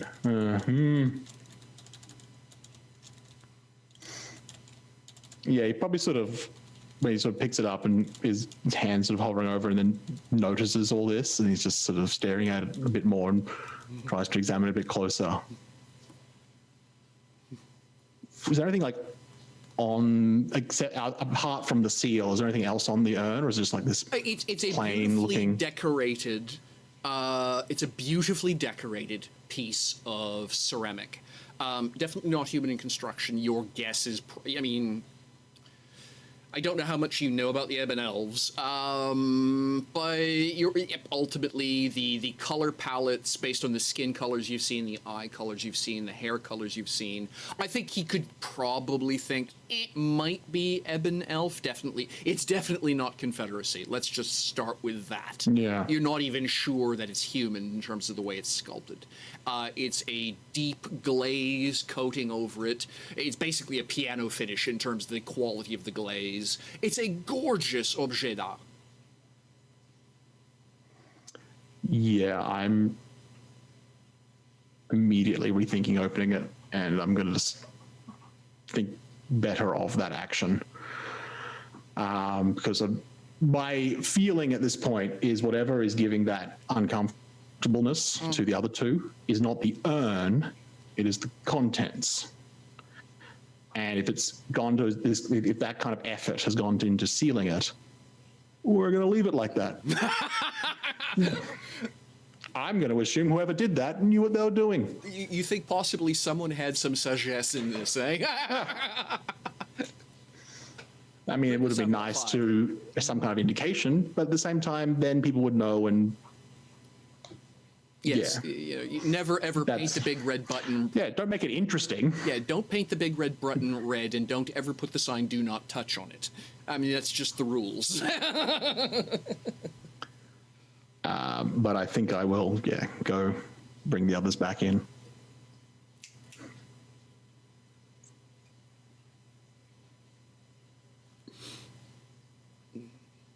All right. Hello. So Chevalier, explain what it is. Explain what it is when you summon the other two back into the room. By the way, no loud whomps were heard, and none of the furniture seems to have been disturbed. Yeah, he sort of tells you, calls you out to come back in. And you sort of walk in, he's just sort of still holding the urn. It's clearly not been opened.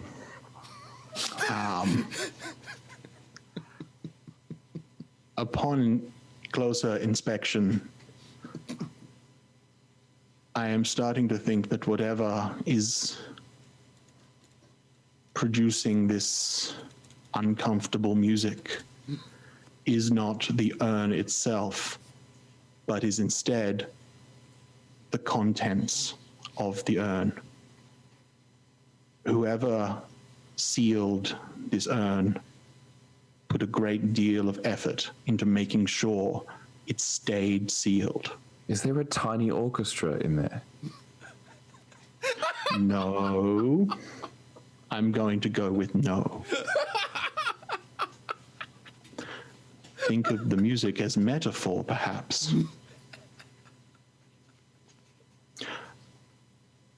My suspicion is that whatever is inside this urn, that is a problem that we do not want to release.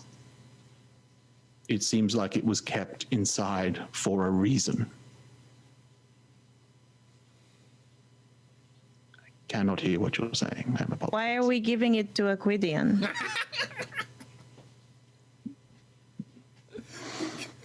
We have no reason to believe that he intends to open it. In fact, the reason he could want it back is so that no one else is tempted. I mean, it's been sitting there for a long time, and now we've just taken it. And we're going to give it back to him. Maybe they didn't know that it was, That is possible. holding something. I'm going to show them, point out the things in the seal. Yeah, sure. Go ahead. Then it's Explain to like- them what it is they see. So within the seal, which has been very well done, one of the most prominent things is there's clearly a braid going through it that appears to have no beginning or end. And then there's also like everything about this looks like it was, and as you know, he's explained, is the sorts of things you would do when you were magically sealing something to stop something from getting out. How do you know this? Years of experience, and I have traveled with some very interesting people, much smarter than I in these areas, but well, you pick up a few things.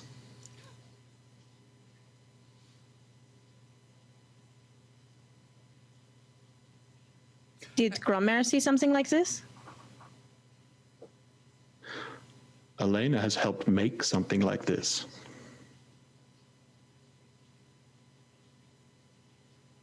This, if Elena did not want something to escape, this is exactly what she would use.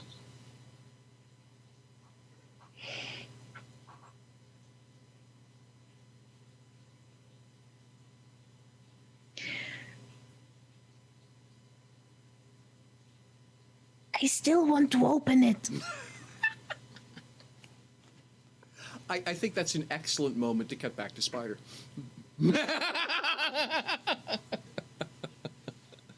So, Spider, what's the cunning plan? You mastermind of masterminds. You orchestrator of deception. You're veritable concerto of webs. What are you up to, Spider? See, I'm digging. It's very strange for the GM to be complimenting me rather than the other way around when I'm the one who wants to get what they want. But you left out Silver Tongue, which is actually the most important in this case, because I forgot I have the perk Silver Tongue. All right. If once per session, when I converse with an intelligent creature for at least 5 minutes, I learn one useful secret of the GM's choosing about the creature.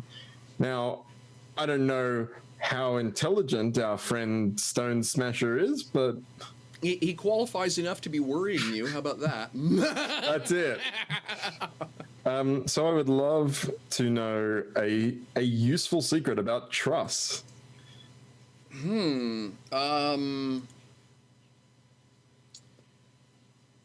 Ooh, that's interesting.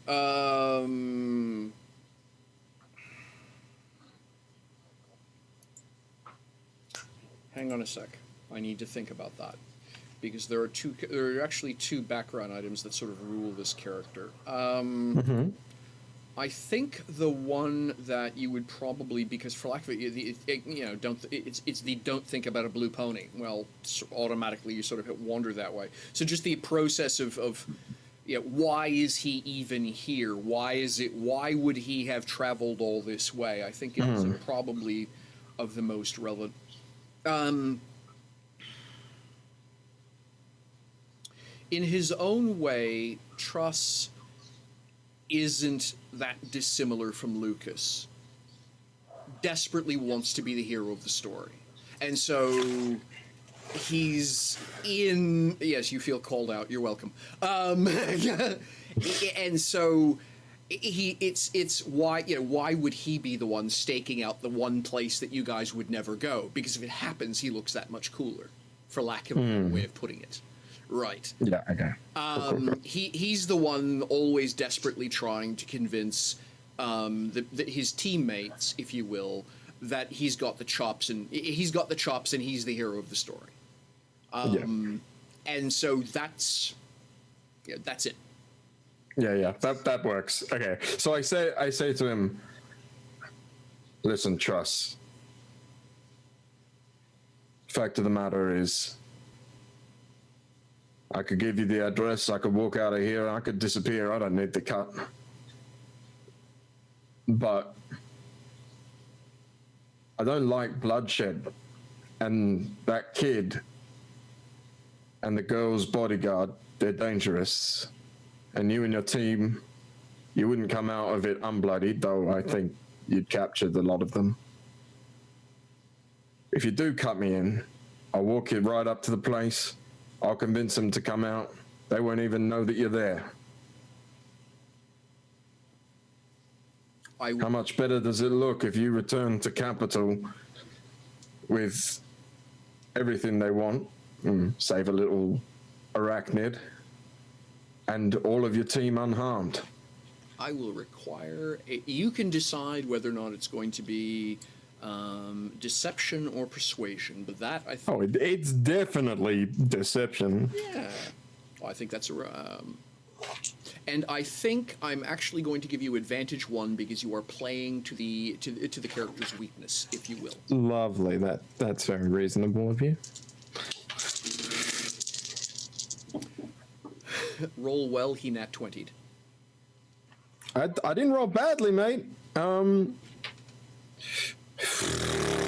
didn't explode though. Yeah. So I realized I rolled the wrong.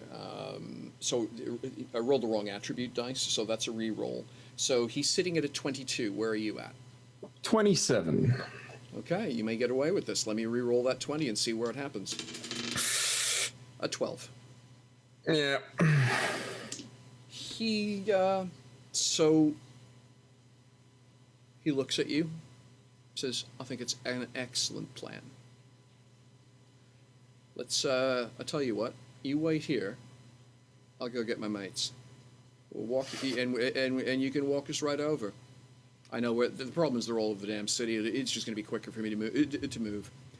If you're here when you get back, I know I can trust you, right? He grins at you. All right.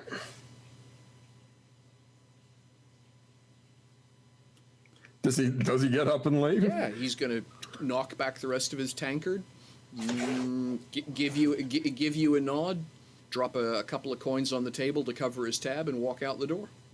Yeah, and like as he's like walking, I pick up my ale and cheers at him, and like make it look like I'm taking a long drag, but I'm like barely sipping any. Uh-huh.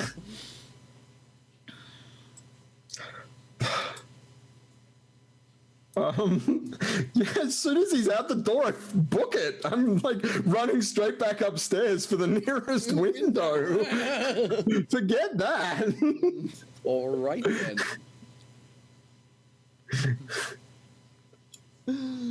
Okay, so yeah, you'll bolt. Keep in mind, you have no reason. Oh yeah, no.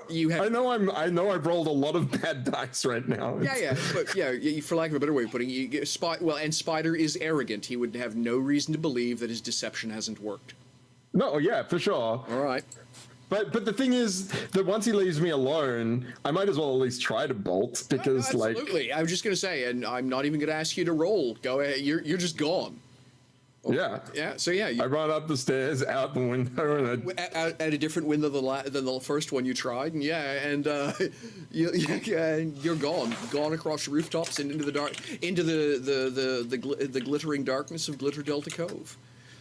Below you, the streets are already starting to pack with people heading off to the various parties and theaters. Keep in mind, the entire point of Red Bricks originally, before it turned a slightly unseeming direction, was it was an area of theater, of arts and culture. The fact that some of those cultural venues have kind of dipped a bit is a different discussion, but there's a bloody huge amphitheater there, amongst other things. There's a huge cultural presence in the city, and particularly on a spring evening with the economy booming, everyone's got money to go out and party. So you're heading one way, and you can sort of see the crowd flowing almost the opposite direction as you make your way all the way back to the Winter Crystal P&B.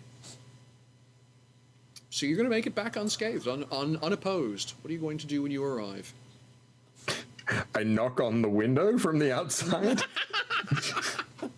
Funk, funk, funk, says the window. Yeah.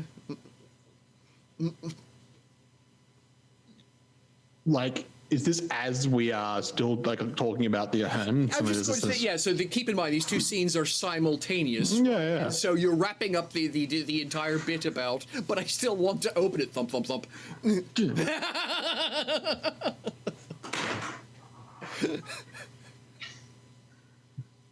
It is really jumpy, huh?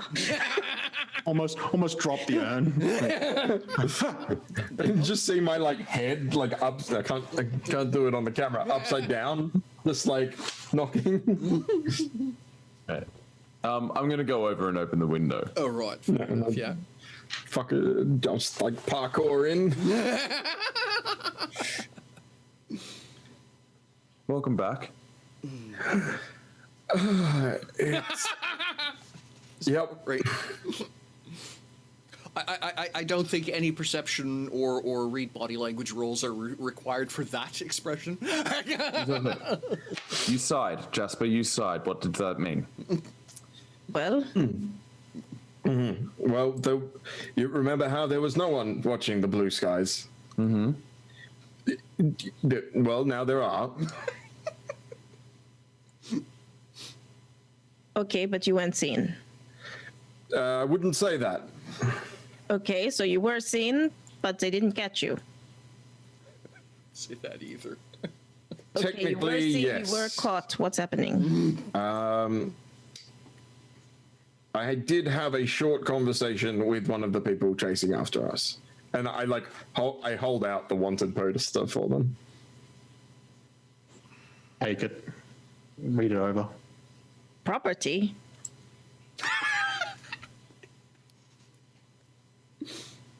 I think that means Chevalier. You're not property. Certainly doesn't mean the 35 coins you paid me to get you out of the city. When it comes to the Confederacy, that is how they view me, yes. Was they wrong? Doesn't change them viewing me that way.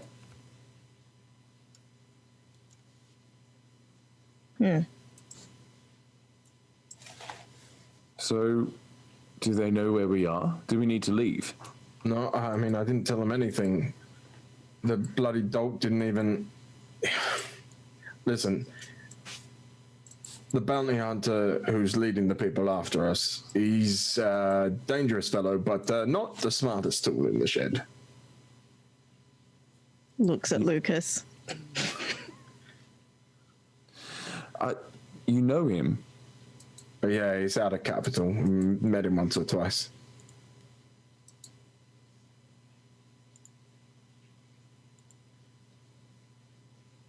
Do we have to move again? I don't think so. He was dumb enough to think that I would give you all up. And so when he left to gather his troops, I just bolted. I'm going to look out the window just to check he hasn't been followed. Bunch of faces pressed to the glass. It's like, oh, there's nothing up, there's nothing there. Yeah, No. Lucas does he starts to do this to get away from the window. Just, Michelle, for your benefit, before whatever Chevalier is about to roll. Yeah. Isn't me leaning into my proud flaw. I have the untrackable feat, Okay.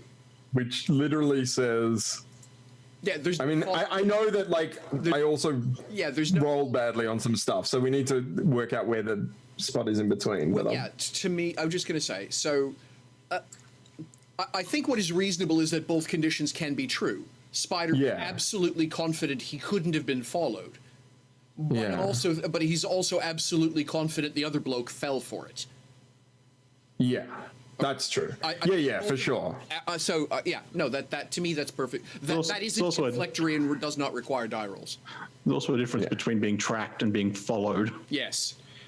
Yeah, I guess so. Yeah, it says whether it manifests as vines growing in your wake, magical ward against detection, illusory veil. The effect is the same. You are protected from being tracked. Yeah, I guess so. Yeah, I'm going to say that just simply because of your agility and your ability, your preternatural climbing skills, etc., your ability to navigate the high road at the breakneck speed you do means essentially you're just getting there, and they're not following you. They can try. They'll just wind up exhausted and behind you somewhere.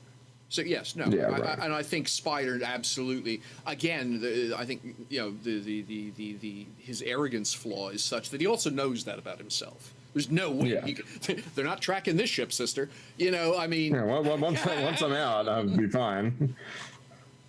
Yeah, I mean, that's why he bolted. He was just like, well, they can't find me once I'm on the rooftops. Yeah, exactly. But I'm assuming I'm not. No, there's like no one there. There's no one there. I mean, I just thought it was funny. The first thing he does is check Yeah. the window. No, the place is empty. Yeah. Oh, ye of little faith. Never hurts to be sure. So what are we doing with this thing? And I just pick up the urn and start like throwing it from hand to hand. No. Put it down. Put it down. Okay. Oh. And then I like pretend to drop it and grab it again. Jasper, We are fairly can certain. you hear it? Oh, if he can hear it, I'm just And I, That's it. He's out. yeah. Chevalier's gone. just And yeets it out the window. No, Just yeets himself out. Woo! no. And I hear it. And I look at the urn and I look back at you and it says, and I lift it to my ear and I'm like, what's that little urn? Alexandri's going mad. Funny. Kill them all. Your brother can hear it. It's an urn. What do you mean? Do I hear it? Lucas can hear and it. then I like think for a second and I look at Chevalier and back at Alexander and I'm like, is this it? What? And I just like gently put it down and I'm like, is it the song? No. Oh. It might be the opposite, though. Whatever is inside the urn is giving off. Bum, isn't bum, good. bum, bum, We're bum, not bum, doing that again. bum, bum, bum. Bum. No, that's enough out of you. Whatever is inside, the impression that it is giving is sinister. Wrong. You didn't open it. No.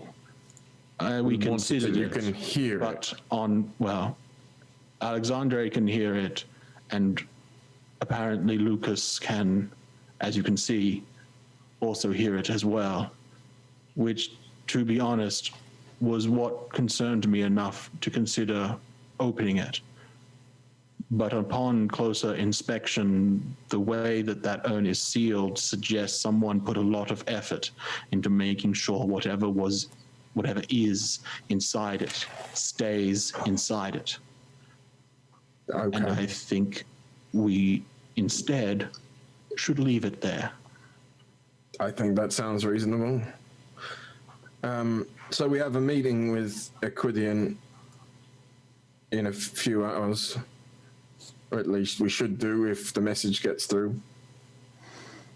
Hopefully, I don't think it's going to be a good idea to go back to the blue sky. Yes, I agree. That's not a good plan. I think we need to find a new meeting point. A new Rachel Gray. We can talk about that with them when we meet. Spider, can you hear it? No. I wasn't just making fun. I mean, I was making fun, but I wasn't also lying.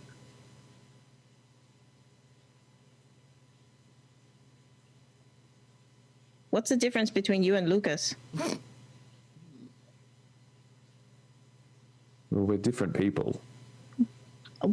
Duh. What I mean is,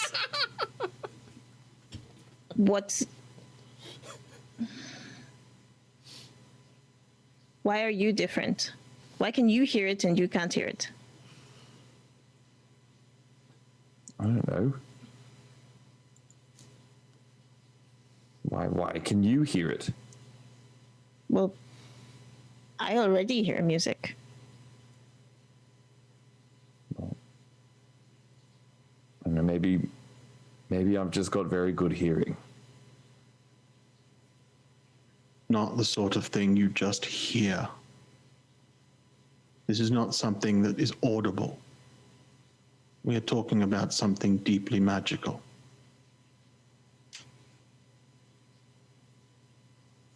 Well, it's not like I chose to. I just tried to hear it. Maybe it wants me to hear it. Yes. That is the Yes. implication, yes. It has to. The question is why? This is not something I could claim to be an expert of. It's not something I have ever heard.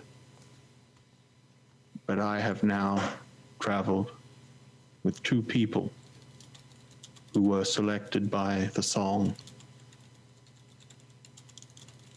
But I have never, when I was last traveling, no one else ever heard it. No one else had any indication. But now, this group, we have had the business with the wall, seeing the lizard folk blacksmith. We had this river event that I'm not sure was the song or done to the song, but both are equally concerning. And now Really, you I can just hear thought it. that was Alexandri trying to give Charles Rajak a run for his money. I don't get that reference. Forget about it. Lucas, it is not a bad thing, I don't think, if you can hear it. I don't see it as a bad thing. But I for what I know about the song, it does not appear to people without purpose. It is not something you just try to hear. It is selective. It chooses. If you can hear it, it is because the song wants you to. And I don't know what that means.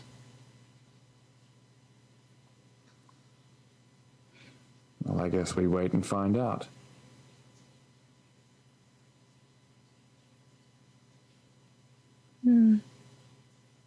Because I don't know. It is certainly interesting, though. Mr. Kilcare, when did you tell Rachel we would meet them? I would have picked sometime in the middle of the night because I know that's when they like to operate. So Well, yeah, I was just going to say. So the catch it's like, well, like I say, they literally are operating at 1 or 2 dice disadvantage on everything during daylight. So oddly enough, they prefer not to do business under those conditions. So yeah, I mean, you know, your midnight is their noon, and vice versa. Generally speaking, the fact that Aquidians strolled into the bar to meet you folks at 3 o'clock in the afternoon or whatever it was. Or sort of middle of the morning, you get full sunlight. Well, that's the reason he had the big cloak and the big hat and the big gloves and the everything was covered up as much as he could, including literal sunglasses, so that he could have even odds of functioning. So yeah, I mean, sort of. So what time did you tell him to meet? Yeah, it's mid-evening now, trending towards late evening. yeah, I think like midnight. All right.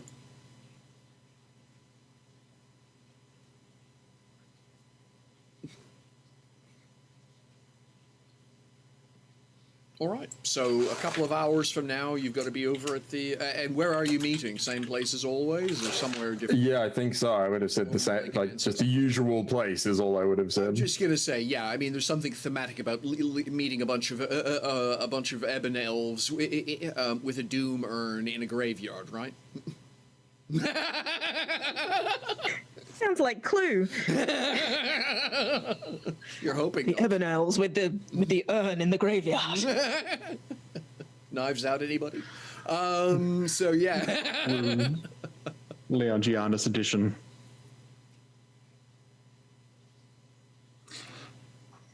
While we're walking, I would make sure I was carrying the urn. All right.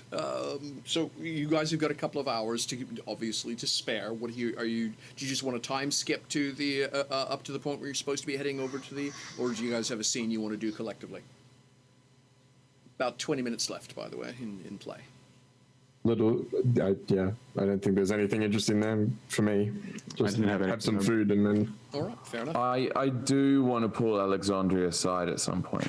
All right. Probably on the way. Yeah, sure. On the walk over, you'll have a chat. Yeah. Makes sense.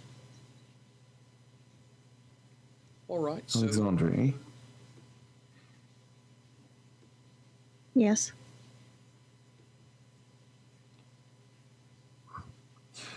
So, you know that vision, that river? Yes.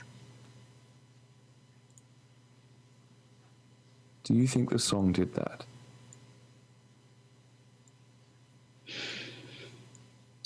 I think the song was trying to get your attention. Yes.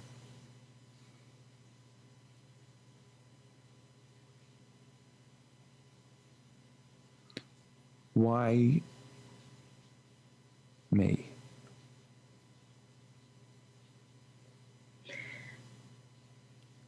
I have no idea, actually.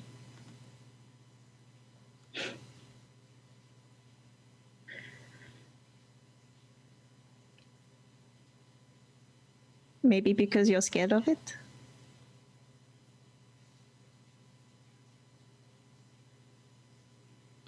That doesn't make me any less scared of it.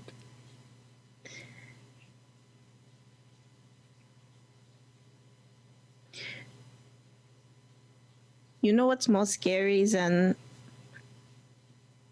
having the song around?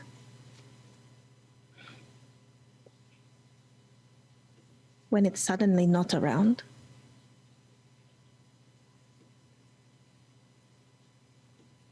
Why? You get used to it. You hear it all the time. Either I'm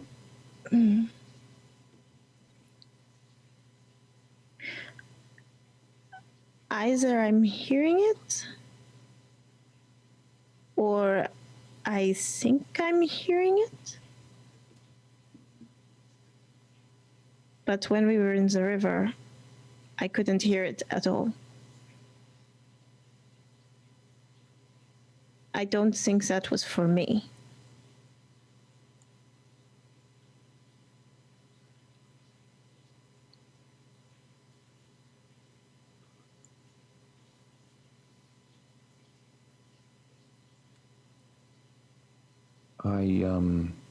Thank you.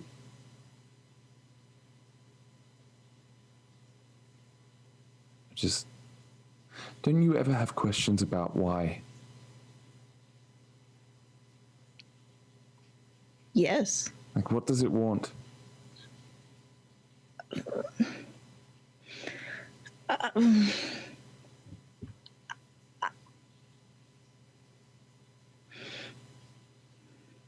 Right now?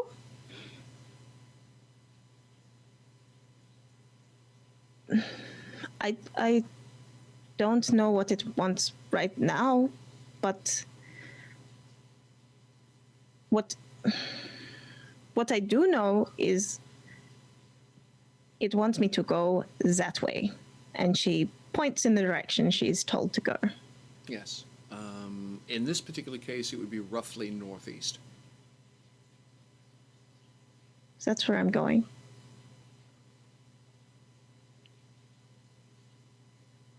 And you trust it? Yes.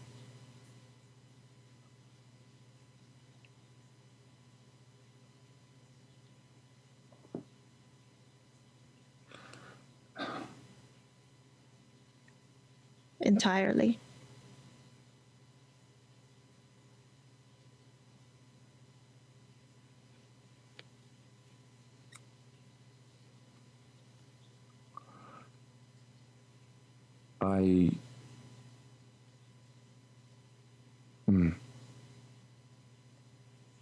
What That doesn't- Chevalier said. Hearing that urn and hearing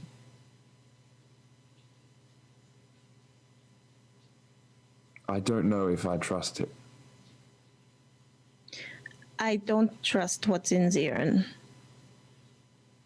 No, That's not what I meant. I don't know if I trust the song. Why?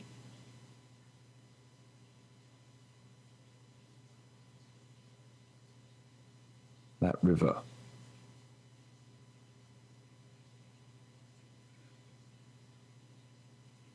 A lot happened that day. And I've spent every moment trying my hardest to forget it. What happened?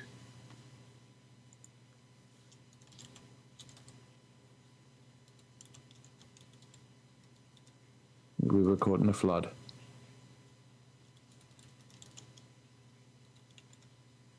And Jasper almost lost his life.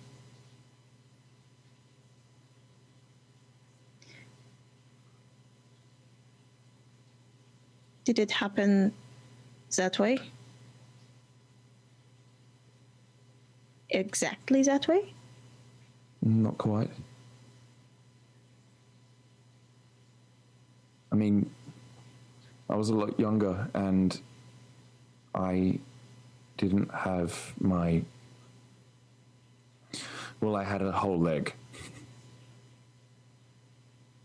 In fact, that was the day I lost my leg.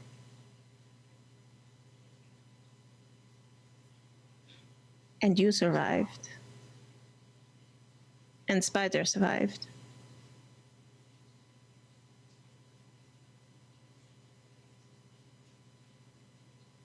How do you know it? I don't understand why the song would bring that up.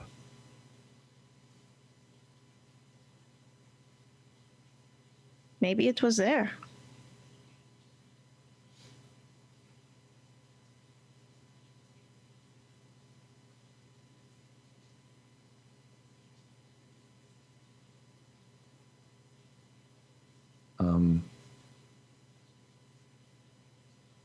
Maybe.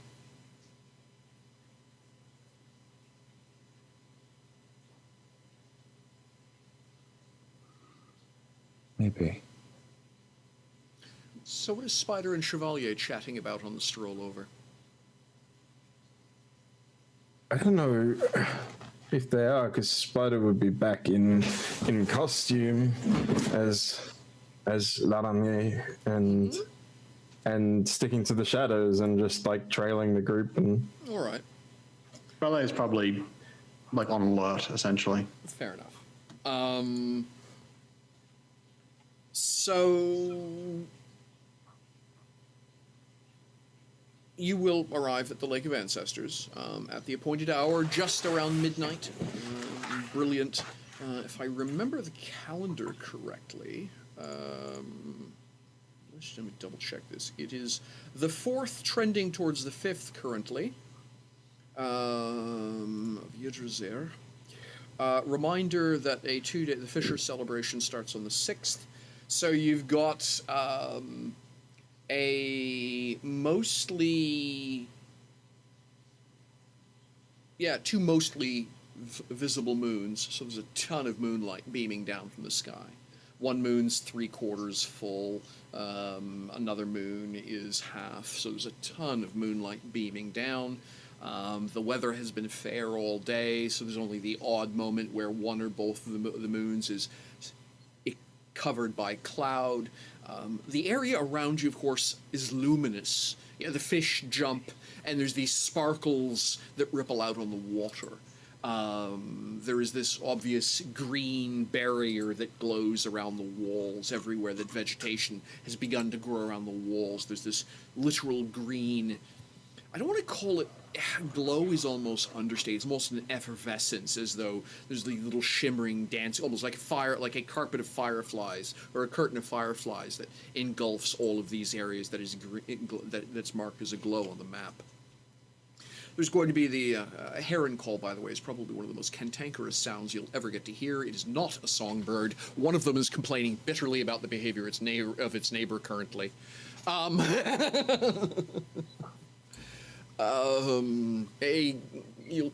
be a warning call of a goose at one point from somewhere off in the darkness. And yeah, you will find. Are you planning on arriving early, on time, a bit late? Last time you guys had specifically gotten there a little bit early, so you could case the joint, right? That's right. Sam, you are muted. Probably the same again, I imagine. Okay. So arriving. Unless anyone else has. I would do whatever Chevalier says to do at this point. Okay. All right. So you guys will arrive a few minutes early. And much as before, you'll have a few minutes to stand there by yourselves, kind of enjoying the sights and stuff. What's going on in Spider's head at this point? What's the thought process? I think there's a lot of like self recrimination going on, that like he wasn't checking properly when he arrived at the Blue Skies. He should have checked better, in the fact that he didn't put a disguise on before going in, all of that stuff. He's just like, he got too confident off the high of stealing the urn so easily. Mm-hmm. And so I think there's a lot of that, and then he's just trying to be like hyper vigilant while looking out for the crew. Mm-hmm. What's going on with Alexandria? What's tumbling around in her head? The idea that the song has been kind of keeping an eye on Lucas is what's getting in there now. All right. Yep. And basically, come join me. Come to the light. You sure it's not Welcome. the dark side? They have cookies. Cool. Welcome to the light of the dark side. Chevalier, what's going on in that mechanical processing facility of his? The primary thing is that we've had this run-in with the people who are after us. Mm-hmm. So he is being very sort of. He suspects, like he trusts that Spider is more than capable of losing them, but that's not reason enough not to be careful at this point. Yeah. There's a little thought put to like the urn and this thing with Lucas, but that's not what he's focusing on right now. Like that's okay. You know, that's a thought process for later. Mm-hmm. Lucas, what's going on in Lucas's head? Lucas is currently going through the process of building that wall up, that soldier's wall, because he's got to go meet with a bunch of people about an urn. Mm-hmm. But essentially, he's he's just had a big shock to his own memories of that day, and they've kind of been flipped on the head with another perspective.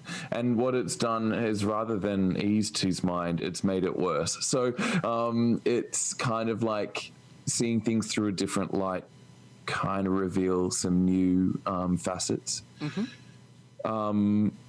But he also has a job to do, so he's going through the process of like, that's a future Lucas problem that he'll probably journal about later.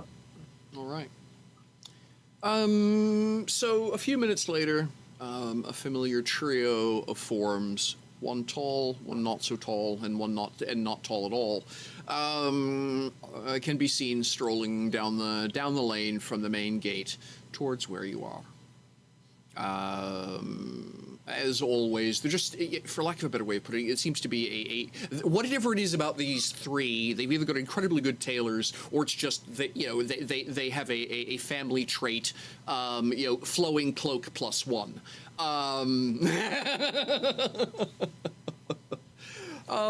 And so a few moments later, they arrive. Aquidian pulls his cowl back, and big smile. Well, how are my favorite new friends? We have done what you asked. Excellent.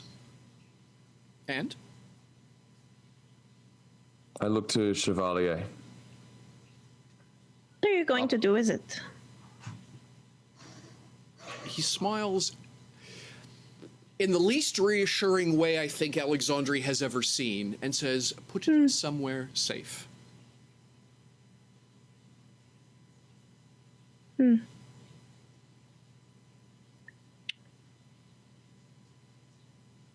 You are muted again. Does Sam. Try again. Hello? Yep. Yes, we can hear There you. you are. This is not just some urn, is it? Aquidian smiles for a moment. I mean, Spider doesn't need to roll. Aquidian's playing at this point in time. He smiles and says, "It absolutely is just some urn." Now, please understand, it's a piece of artwork that is a rare example of my people's culture. But at the end of the day, it's just an urn. Spider steps out of the shadows and says, It's not the urn that's valuable, though. It's what's inside the urn. Though valuable, perhaps not the correct word. Jazina will hold her hand up, forestalling any answer that Aquidian might have had, rapier wit at the ready, and says, "Is there a problem?" Not as far as I can tell. I just wish you'd told me about the Nightingale floor. She smiles. Let's be honest. If we gave you every bloody detail, it's not a very good test, is it? Honestly, I'm very impressed. And our mistress would be more than happy to meet with you at some future date to discuss options. I believe, however, that you wanted a safe house. Is that not correct? Again, this isn't Aquidian speaking. This is Jazina, Yeah. a.k.a. If Rachel. the urn gets us the safe house, it's yours. That was the deal. She gestures towards Aquidian, and he nods absolutely deferentially. Yeah. So he will extend his hands. I take his hand. No, Oh, sorry. it's him the urn. Is what, Oh, right. I thought he was handshaking. no, pass it over. This is Drew, like, in isolation. I just want a hand to shake. Please, somebody touch me. It's some human contact. So Chevalier steps up. Mm-hmm. Whatever is inside this urn is dangerous. Oh, absolutely. From the little, someone clearly went to a lot of trouble to make sure that it would remain sealed. I hope that work was not wasted. And he hands it to the. Yeah, Zadreza kind of. She's wearing essentially a cavalier-style hat instead of a hood, and it's literally kind of rubbing at her forehead. "We're not going to level the city with some accursed blight of raging demonic fire or something. It's okay. It's literally going in a safe place." She actually, she actually is kind of unslings a pack, takes a very ornate oak box out of it, takes the urn from Equidian, puts it in the box, liberally puts what looks to be a mixture of beeswax around the wood, drops the lid onto it, leans on it a bit, and puts it into the backpack and slings the pack. I don't know what you people think we are. Honestly, I wouldn't care if you did, as long as you waited for us to be out of the city. I would have thoughts. But at the same time, my assumption was that you were going to put it somewhere safe. Do you know what's inside? Are you asking generally or Zidreza?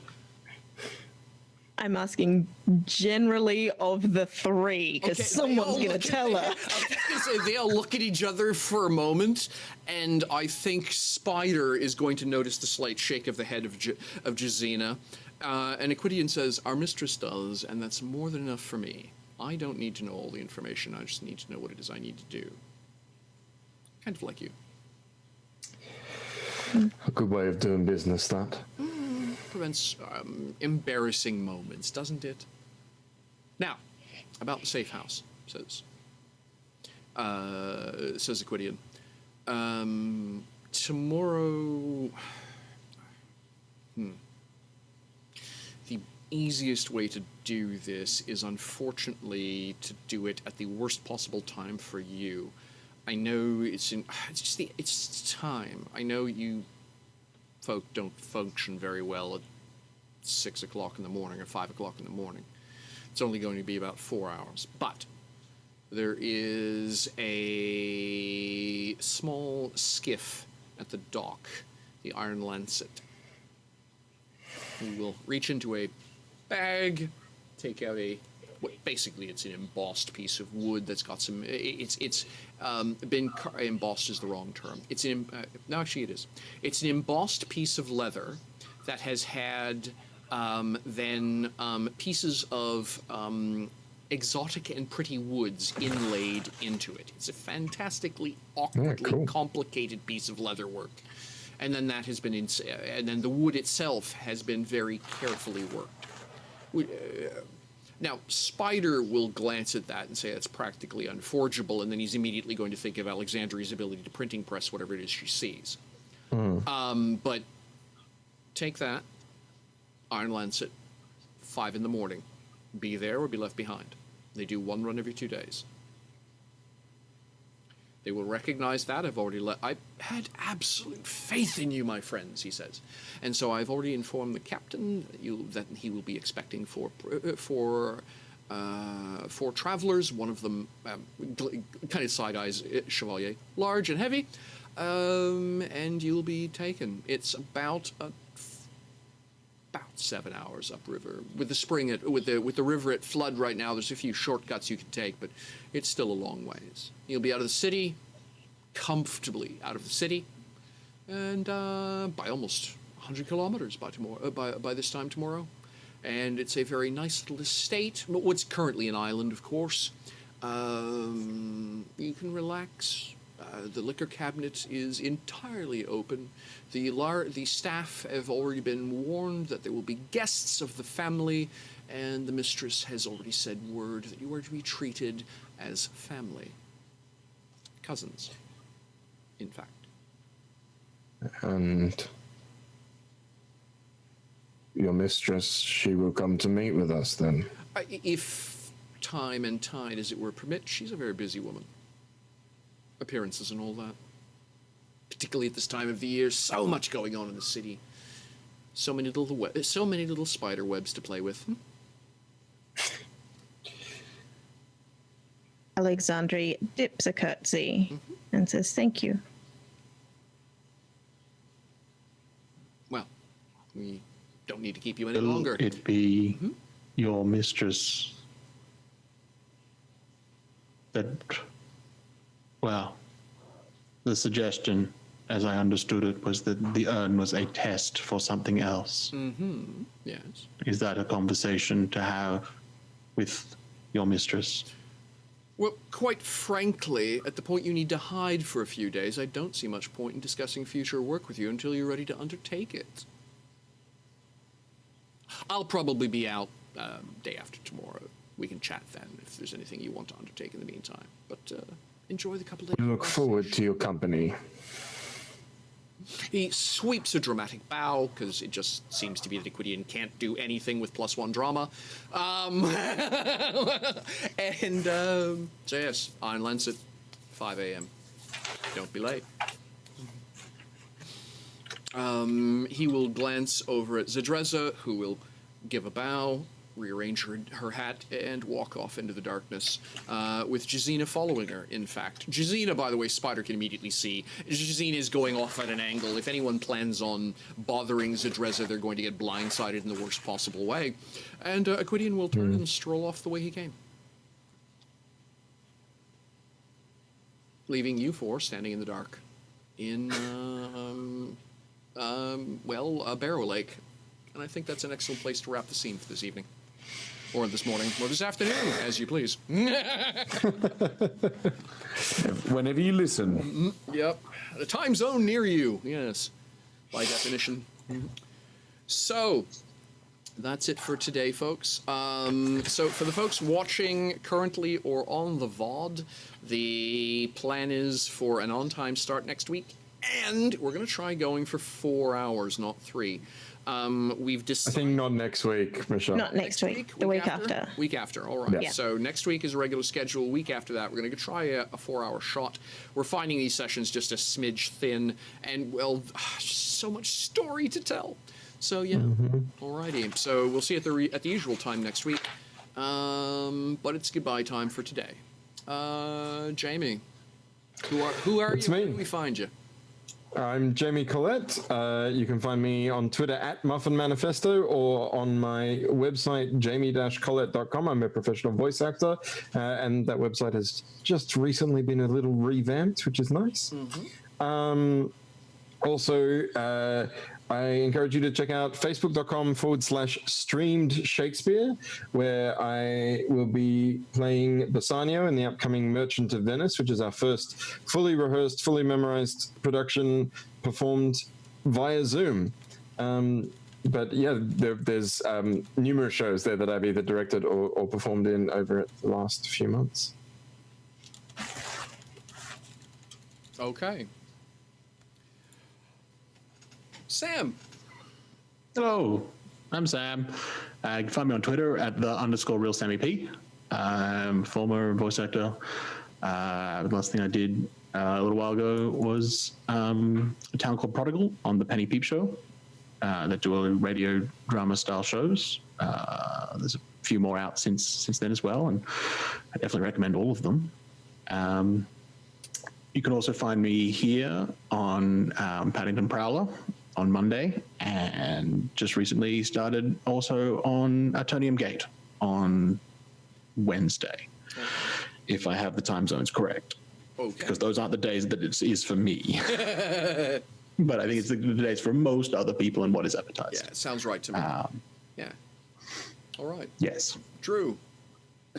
Hi and bye. I'm Drew. You can find me at Drew Wilson. I write things, and I am an actor, and I do puppetry. I'm probably going to write something this week though for Lucas. I chucked that on a WordPress blog. So that's Tales from the Tavern talesfromthetavern.wordpress.com. Can we find Lucas's poetry there as well? Yeah, I'll chuck Please. that up. I'll pop the letters and the poetry up there. I don't have anywhere to put my song, but we'll work something out. We can pop that up Find there somewhere. You can put it on World Anvil if nowhere else. I was just Oh, gonna I say- can put a word anvil. That's true. Actually, if you folks want to send me those text files, I will put a culture section up and not put your information in it. Yeah. actively not put it in the culture set. Make it so it cut to those, so we know that they've been excluded. Yeah, Yep. exactly. Sounds like a great idea. And then, all right, Chantel. I am Chantel B. You can find me at Chantel B on Twitter. You can find me at wordswithcolor.com, which is my website. You can. Oh, I'm an actor. Like I often talk about being a writer, but I also do act. That's weird. I'm often ranting on Twitter about my PhD and about the making sure that TTRPG writers are paid what they deserve. Yes. At the moment, that's my big thing. I have a box and I'm standing on it. She's on a crusade, folks. Art deserves to be paid for. Yes. Your art is worth things to people. Sorry, I'll get off my little box here and save it for Twitter. Yeah, exactly. Yeah. All right, ladies and gentlemen, my name, and everyone else watching as well, my name is Michel Vaillancourt. I'm the storyteller games master for this great group of folks. You can catch up with me on Twitter, as it says right about there, at MichelV69. You can, yes, exactly, Sam. You can also catch up with me Sunday mornings, 9 to 2 p.m. gaming here on Twitch, where basically I talk about the job and work that becomes, that's just part and parcel of being a storyteller and games master. Last week's session was fantastic. I didn't so much do a stream as a podcast, that it just happened to have a video element. It was fantastic. Hoping tomorrow's just as good. Come on, drop in, ask questions. That's what we're here for. Last but not least, of course, Do Respite production, Do Respite Media, is the brainchild of Eric, who believes very heavily in investing in stories. So thank you very much for your support. If you're not already a follower, please follow. If you're not already a subscriber, and you've got that option, particularly with Amazon Prime, please do consider it. It helps. It helps so much in resources to keep things what we're doing here worth doing. Appreciate all your support, no matter how you give it. Catch up with us next week. Thank you for joining us. And for this week, that's it. We're done. Goodbye, folks.